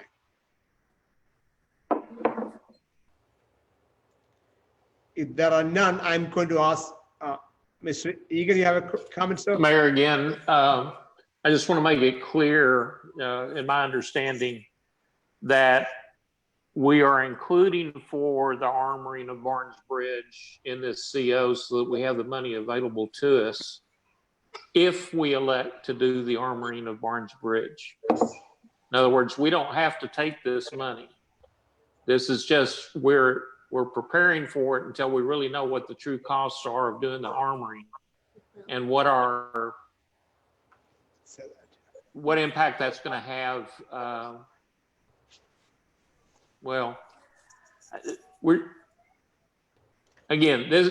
The inclusion of the Barnes Bridge armoring project in this does not mean that that's what we're going to do, or that we have to do it, or that we have to take the money. We're just allowing for it in the eventuality that council does choose to go that way. Correct? Well, sir, this is Susan. We would be receiving the money. Part of it is already committed. If you recall, we already signed an AFA for the TxDOT, agreement for redoing the bridge. So that will come out of this money, the Barge Bridge portion. We have gone out to bid on the armoring, and we do have a bid was received.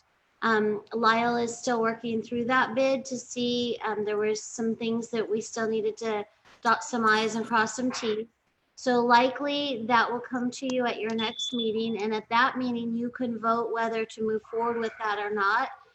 If you don't, I have a very long list of things that are covered under the language in the bond or in the CO that those funds could also be used on. I want to, remind you that we have all of the drainage projects. We have the Harris Addition project. We have the design of Collins Road. We have the fire station, and all of those are preliminary numbers. So, any one of those could be, a percentage of more cost.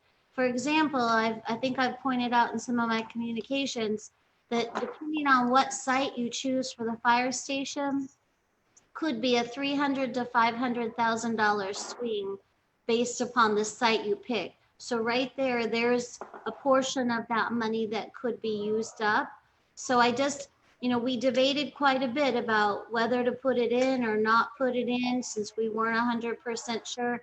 And in the end, we felt like it was the safer route to include it in the event you do vote to move forward with it, since you voted to have us go out to bid. But if you choose not to, there's all of those projects plus anything on the CIP list that meets the definitions that are in the CO language that this money could be used for. Okay, so we're all on the same page here. It's just that I wanted to make it clear that these three items, one of them specifically being the Barnes Bridge replacement, the money that we're going out for isn't dedicated to these three projects. We can use it wherever we want to use it at. These are just three examples. The fire station, the Harris Addition sewer replacement, those are two that are pretty much going to happen. I don't think anybody's going to say no. But the Barnes Bridge thing, what you just told me, depending on what our decision is, which was my original point, we haven't made the decision yet. But if we make the decision not to do it, then you're saying that rather than not taking the money, we'll take that money and apply it to another project, which I don't have a problem with. And please remember too, sir, that like on Barnes Bridge, we feel like we know the final cost of the AFA, but I went to a lot of links at your last meeting to remind you that if we do any changes to that, those are on us. If there's any right of way that is needed, that's on us. We have to move that water line that's on that bridge in order to do that project. So there's also a lot of expenses for Barnes Bridge. So that's why it's included, because no matter what, the AFA is being paid out of this money and all those other things would be paid out of this money. So those are the primary projects that the money will be used for.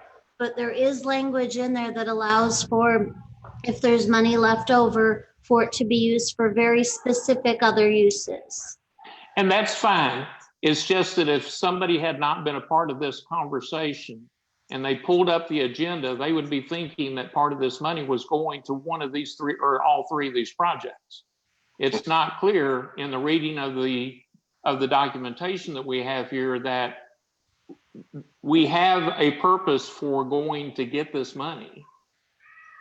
And it is made clear that the decision for Barnes Bridge has not been made yet.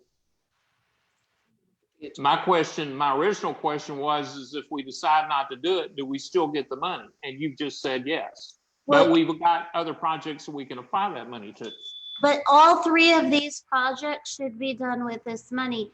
And it's just the amount of money that we're going to spend on Barnes Bridge might be more or less than what's listed. We don't. Correct. So we are doing Barnes Bridge because we've already signed the AFA on that. So all three of these. But what's described in the document for Barnes Bridge more specifically talks toward the armoring than it does for the AFA that we've got with the state. It's pretty much a slam dunk that the AFA that's going with the state, because we've made that decision. We're going to get that money from someplace or another. It just so happens it's going to be rolled into the CO. Yes, sir. It's the armoring that I think a lot of people, at least the people that I talk with on Barnes Bridge, have the question about. Because do we need to throw good money or good money after bad type of thing? And right. That's where I think we're going to get a lot of conversation. Yeah, next meeting you'll get to vote on that. Yeah, we still have to have a conversation about opening Barnes Bridge or not. I mean, that still hasn't happened, whether we do it before or after. And to Mark's point, that's still a debate to have. That's still a debate to have, exactly. And that's the reason why I wanted to make it clear where what's in the agenda is made clear, that because it's in here doesn't mean we're doing it.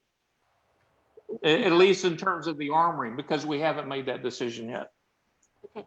Yeah, we are doing Barnes Bridge, but maybe not to the degree that it's listed there. We're not necessarily doing the armoring, but we are doing. We're just might be doing just the replacement. And like we said at a previous meeting where we talked, if the water main goes out, the water main goes out. We've at least continue to have circulating with a broken water main, because we can cap it off at both sides, and we can waste a whole lot of water for $63,000 if it lasts us the 3 years that it takes before the state starts building the bridge. Yes, sir. Thank you. Council, are there additional discussions on this topic?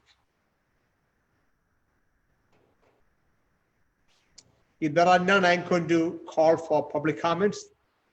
If there are anyone from the members of the audience who would like to speak to the council on item number 9, would you please raise your hand? Joseph, is there anyone? There is no one. No one is raising their hand. Ms. McDonald, do you have anything to say? No, I reviewed the language in the bond ordinance, and it's specific as to the uses, but broad in nature. Okay. Council, are there additional questions or discussions on item number 9? If there are none, I am going to call for a motion with respect to item number 9. Motion to approve item number 9 as presented.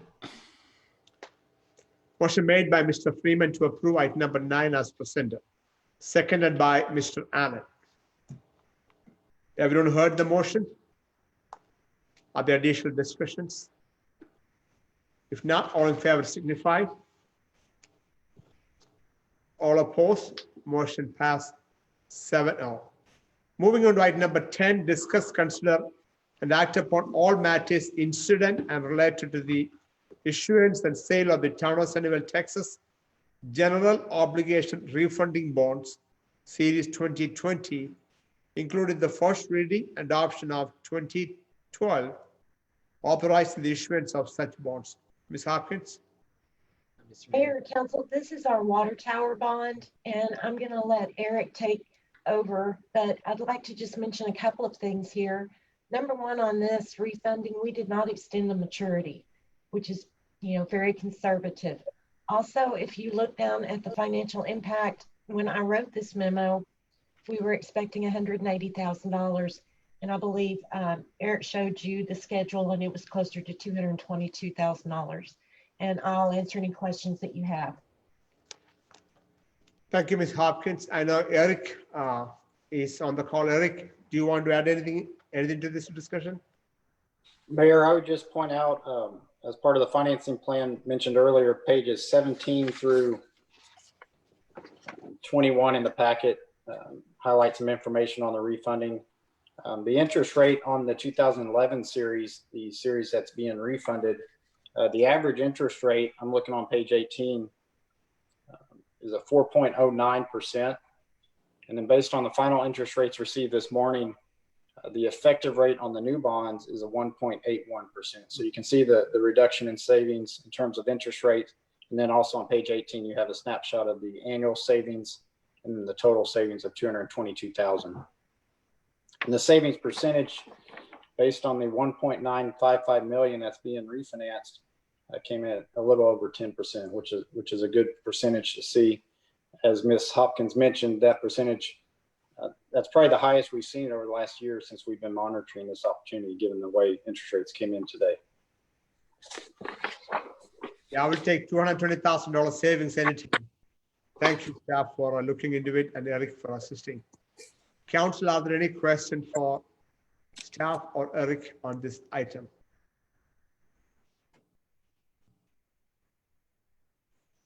If there are none, Mr. Clark, yes, sir. I'll just say thank you, Liz and Eric, for all your hard work on this, and great job in getting these rates. These look like really good rates, so thank you. You're welcome. Well, Okay, if there are no other comments or discussion from the council, I'm going to call for public comments. Again, this is the first reading of the ordinance, and so if there are anyone from the members of the audience who would like to speak to the council, please raise your hand. Joseph, is anyone? There's no one at this time. No one is raising their hand. So I'm going to close the public comments. Council, are there additional discussions on this topic?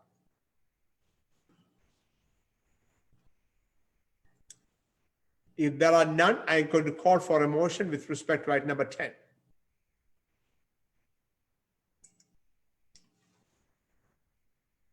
Motion to approve item 10 as presented. Motion made by Mayor Pro Tem Finch to approve item number 10 as presented, and seconded by Mr. Eldridge. Council, are there additional discussions on this topic?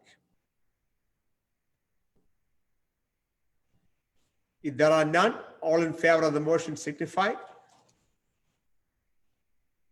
All opposed? Motion 7-0. First, I'm sorry. That was Councilman Eldridge's first. That's second right. Of a motion. How does that You know, feel, in Mr. football, Eldridge? they would give him the football, but yeah. Yes. Again, item number 9 and 10 will be back on the agenda on May 26th, I'm assuming, Ms. Guthrie? Yes, sir. Okay. Moving on to item number 11, discuss, consider, and act upon Resolution 20-34, a resolution of the Town Council of the Town of Sunnyvale, Texas, in support of the Rails to Trails, Safe Routes to School, Transportation Alternatives to Project. Is Mr. Barr on phone? I'm here, Mayor and Council. Yes, sir. Can you hear me? Yes, sir. Good evening. The North Central Texas Council of Governments offers a transportation alternative program. There's approximately $20 million in funds that are available to award to eligible project construction activities. Some types of eligible projects include on and off-road pedestrian and bicycle facilities, shared use paths, and related pedestrian and bicycle safety countermeasures. Safe routes to school projects include pedestrian and bicycle infrastructure that substantially improves safety and the ability for students to walk and bike to K-8 schools.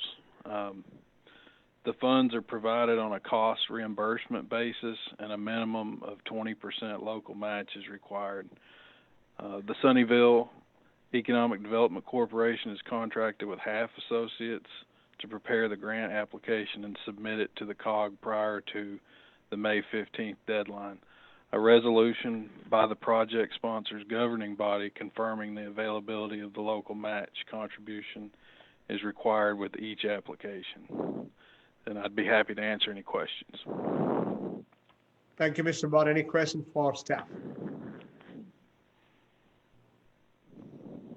There are none. I can do ask for public comments. If there are anyone from the members of the audience who would like to speak to the council, please raise your hand. Joseph, any hands raised? No hands raised. No hands are raised, so I'm going to close the public comments. Council, this is simply asking for a resolution in support of the project. Are there any questions or discussions on item number 11? If there are none, I call for a motion, please. I'll make a motion to approve. Motion made by Mr. Clark to approve item number 11 as presented. Did I get that right, Mr. Clark? Yes. Second by Mr. Eldridge. Are there additional discussions? If none, all in favor signify. All opposed, motion passed 7. Oh, thank you very much. Moving on to item number 12, discuss, consider, and act upon reaffirming the members that were originally appointed to the Capital Improvement Project Committee in 2019 to continue to serve in the same capacity for 2020-2021 budget year CIP discussions. Ms. Guthrie? Yes, sir. Mayor and Council, this group of people have been with us for the last year working on the CIP, and much of the items that we've been working on, like the fire station and the Harris Edition, these were ranked by this group of people. We're proposing that we reappoint all of these people. I have reached out to them individually, and they've all agreed to serve again if you so will. It's Leanne Williams, Chris Lawless, Andrew Harper, Cindy Bronowski, Teresa Bruiser, Don Griffin, Doug Williams, Anthony Farmer, Lyndon James, and Todd Ranta. Right now, staff has updated the CIP list. We're in the process of doing our ranking, and I propose to start convening this group on June 1st in order to finalize our CIP recommendations for you to adopt prior to adoption of our annual budget.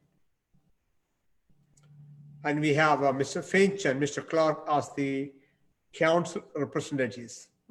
And the advantage of going with this group is our ranking is a little bit complicated and you have to be pretty familiar with the projects.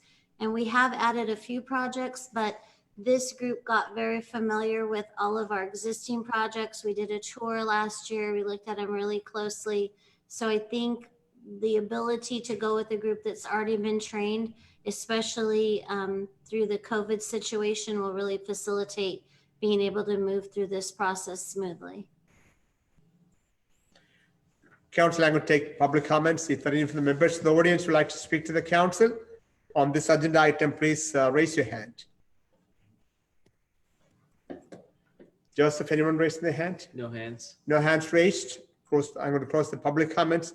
Council, are you all comfortable with to reappoint the existing team, including the 2 council members?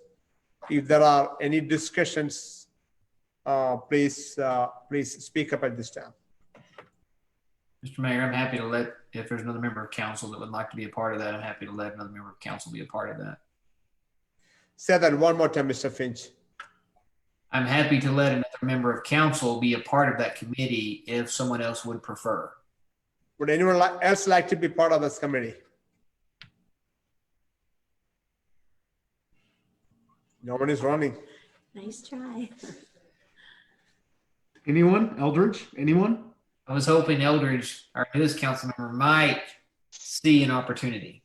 I could feel you looking at me through the computer. It's a golden opportunity. Okay. All right. I guess, Ryan, we can try again next time. But for now, all right, I'll take it. It's good. It's good. I'll take it.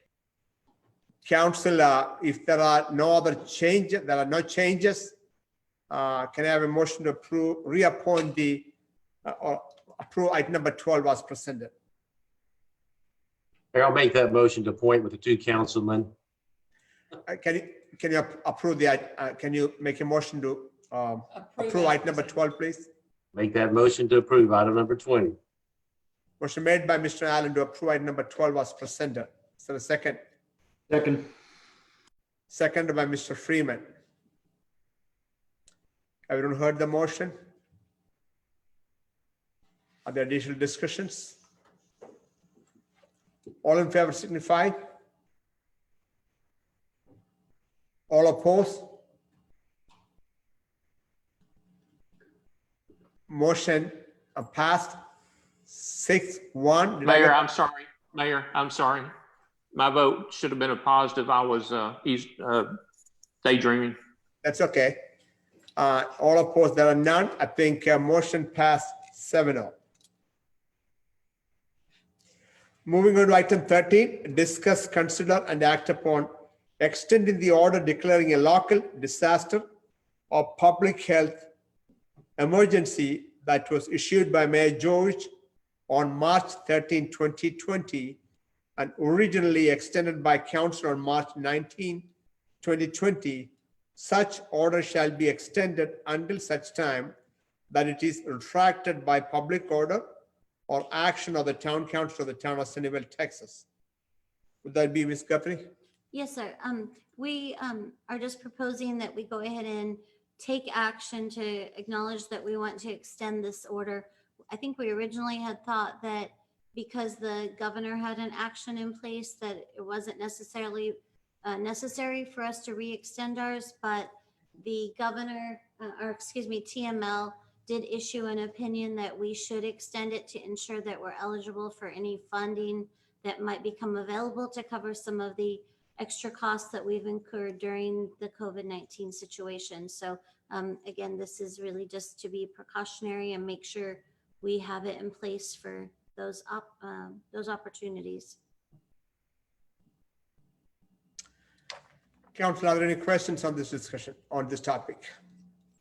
Mayor, item number 6, I have a concern with the way that's written, given the conflict between our county and our governor.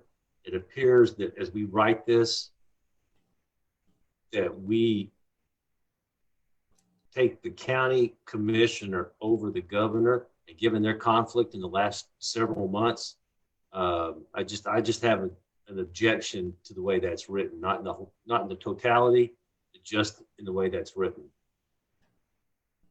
The section he's referring to says that all orders related to this emergency issued by the Dallas County Judge or Commissioner's Court are applicable in the town of Sunnyvale.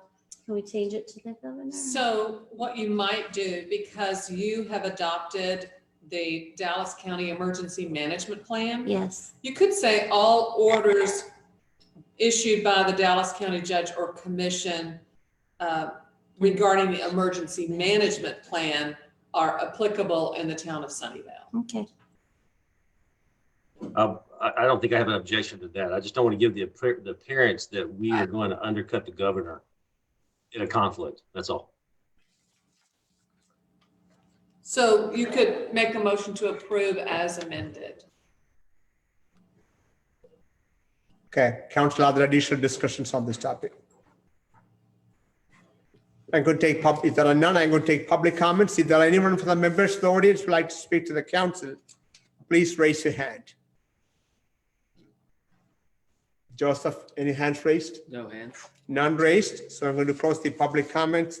So, Ms. Brenda, the recommendation from the council is to adopt the item number 13, right? With the amendment presented, correct? Right. Or as So amended. what it would state is all orders related to this emergency issued by the Dallas County Judge or Commissioner's Court pertaining to the Dallas County Emergency Management Plan are applicable in the town of Sunnyvale.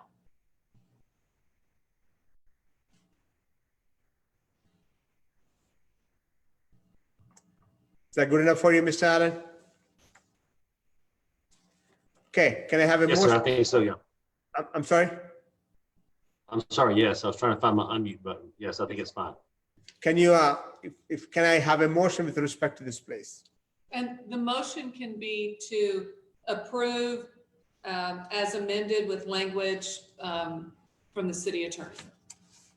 to item number 6, or to, 12. yeah, item 6. Okay, motion, can I have motion to adopt item number 12 with the number- language amendment? 13. Are you sure? Mhm. Okay, item number 13 with the language amendment recommended by town attorney. Mayor, I'll make a motion to approve item 13 with the amendment as stated by the town attorney. Motion made by Mr. Allen, is there a second? I'll second. Second by Mr. Clark. Everyone heard the motion? Are there additional discussions? All in favor signify. All opposed? Motion passed 7-0. Moving on to item number 14, discuss, consider and act upon the status and next step related to the Town of Sunnyvale annual Sunny Fest event. Ms. Guthrie, I think we are going to take this back on what, January or in May March 20 26th, May May 26th, right? 26th, right.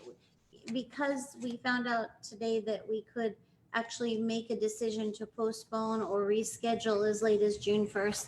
That allows us the May 26th date to continue to monitor this and see what we think the situation is at that time. So I propose that we just bring this item back to you on the Are they 26th. tabling or what's the right motion for this one? We can table it, that's Okay. fine. Council, are you good with that? Okay, if that's the case, can I have a motion to table this until May 26th meeting? Motion to table item 14 until May 16th meeting. Motion made by Mr. Freeman to table. Second. 40 until May 26th, second by Mr. Clark. Everyone heard the motion? All in favor signify.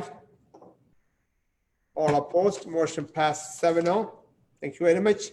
Moving on to item 15, that's to receive status update from Chief House. Good evening, sir. Good evening, Mayor, Council. Congratulations, Mr. Egan and Mr. Eldridge on your appointment. Let's see here. The carport, the covering for the squad cars has been installed and completed as of last Friday. Our fourth patrol sergeant is in the background investigation phase, and we expect to have that complete by the end of the week. Our in-car video systems begin installation tomorrow morning at the Dodge dealership as the Dodge is upfitting everything else. Trinity Innovations is coming in with the in-car systems to start that finally. We're supposed to have 3 marked units by the end of this week. I got my fingers crossed. Hopefully we'll have those.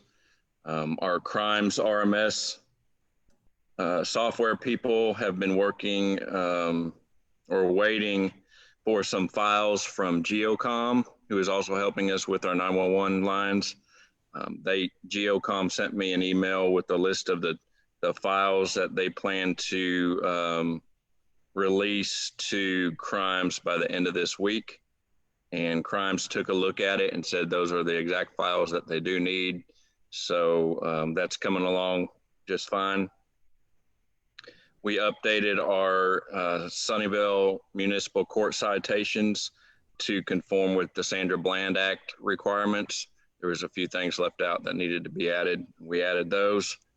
Thanks to Erica on that for helping us there. Our copiers have been installed at the police department and are functional now.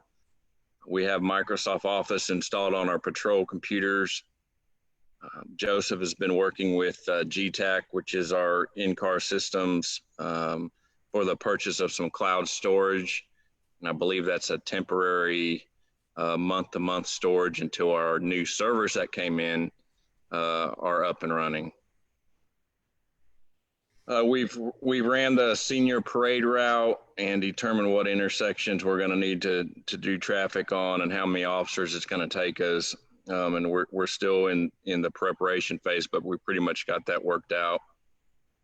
We should have enough cars to handle that function just fine. Our traffic cones and our Narcan overdose medicine We have ordered those and they have arrived to place in our squad cars in case an officer comes in contact with fentanyl or some kind of lethal narcotics. This medicine reverses those effects on the body. So we carry those in our cars. We've also ordered a handheld thermal imager that will be placed in the on-duty sergeant vehicle for missing persons, or if we get into a foot chase and have a suspect in a woods or something like that, will be able to help us identify where those people are. Generator install is continuing. It's probably about 6 weeks out, but the contractor was over at the PD last week doing some measurements for where the gas plumbing is going to go and where the breaker box will be. We had our first test for Sunnyvale police officer Saturday. We were a little bit disappointed with the confirmed cases or the confirmed people that were supposed to show. We only had about 30% of those people show up. However, the ones that did show up and the ones that have passed this initial phase are some very promising candidates. And they have entered into the next phase, which will be the oral interview this week. And if they are selected to continue on after that, then we'll begin their background investigations. The prescription drop box has been installed, permanently mounted in the PD lobby. Once we get our RMS system up and running, then we will unlock that for the public to be able to drop off unused prescriptions 24/7. That's about it. Thank you, Chief. I'm assuming that if you don't get enough good candidates, you're going to keep moving forward and taking your time to hire the right police officer. We're already scheduling and planning for a June test as well. Okay, good, very good. Will you be supporting the headlight for hope on Friday, police officers? We're gonna try. I'm taking my first day off in 7 months that day. So, and the sergeants worked last Saturday. So if we have someone available, yes, we will be there. Yeah. Okay. Nice. Council, any question for Chief? Thank you very much to you, sir, and to Susan and the rest of the staff for. And Susan tells me about a lot of moving pieces and all the various things staff is working on, and there's a lot of things going on, and hopefully it'll all come to fruition and we can officially transition to SPD in October or earlier. All right, moving on to item number 16, Mayor and Council requests for future staff updates and agenda items.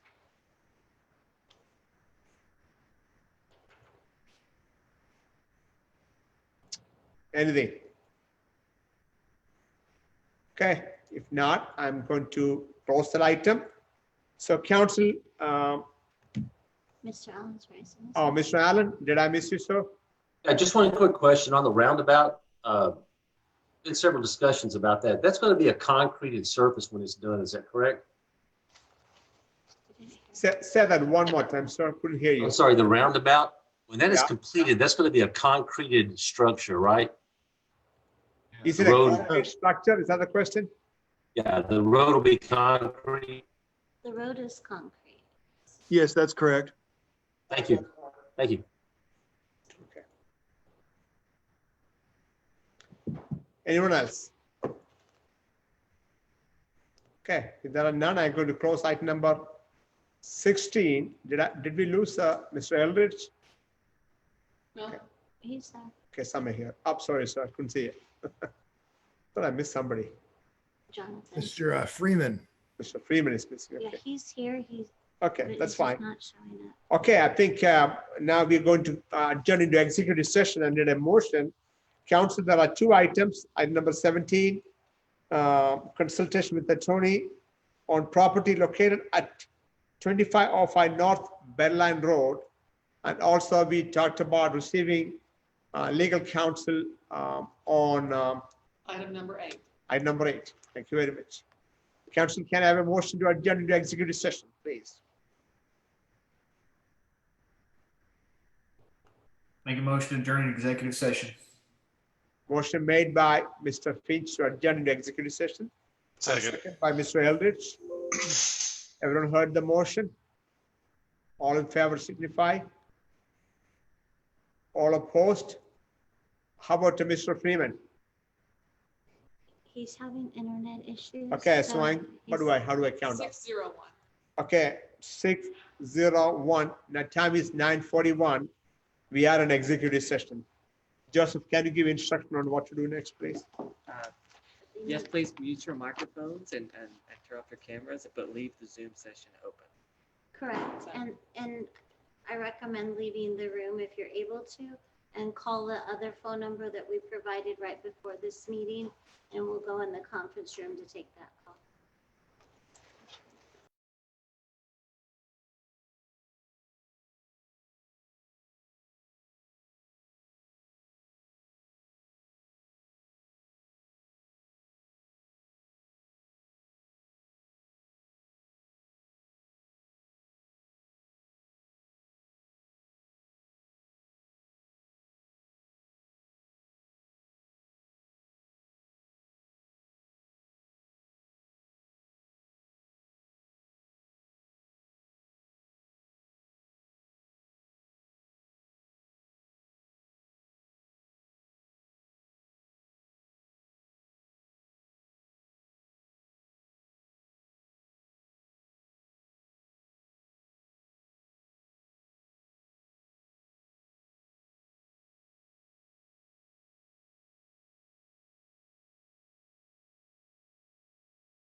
Everybody changed, huh?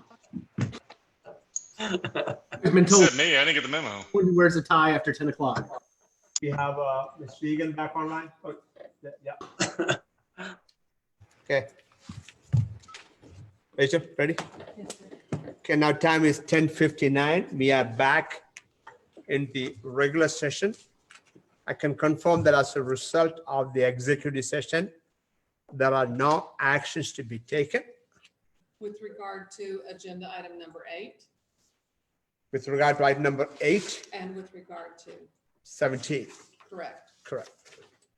And Mayor, I did want to add that during the executive session, staff consulted with our bond counsel and did confirm that on items 9 and 10. 9 and 10? That on items 9 and 10, a second reading is not necessitated because of state law. For this type of action, it requires one reading. So I just wanted to clarify that for the public, that this will not come back on the next agenda. Okay. Thank you, sir. Thank you very much. Now, time is 11 o'clock. Council can have a motion to adjourn. Make a motion to adjourn. Second. Motion made by Mr. Freeman, seconded by Mr. Clark to adjourn from the regular session. Everyone heard the motion? All in favor signify. All opposed? Motion passed 7-0. The time is 11:01 and the meeting is adjourned. Thank you very much. Y'all have a great evening. Joseph, Rachel, Susan, thank you very much. Hey, Mark, welcome on board. Welcome, Mark. Thanks. Appreciate it, guys. Get some sleep. Yeah, you too. Take care, everybody.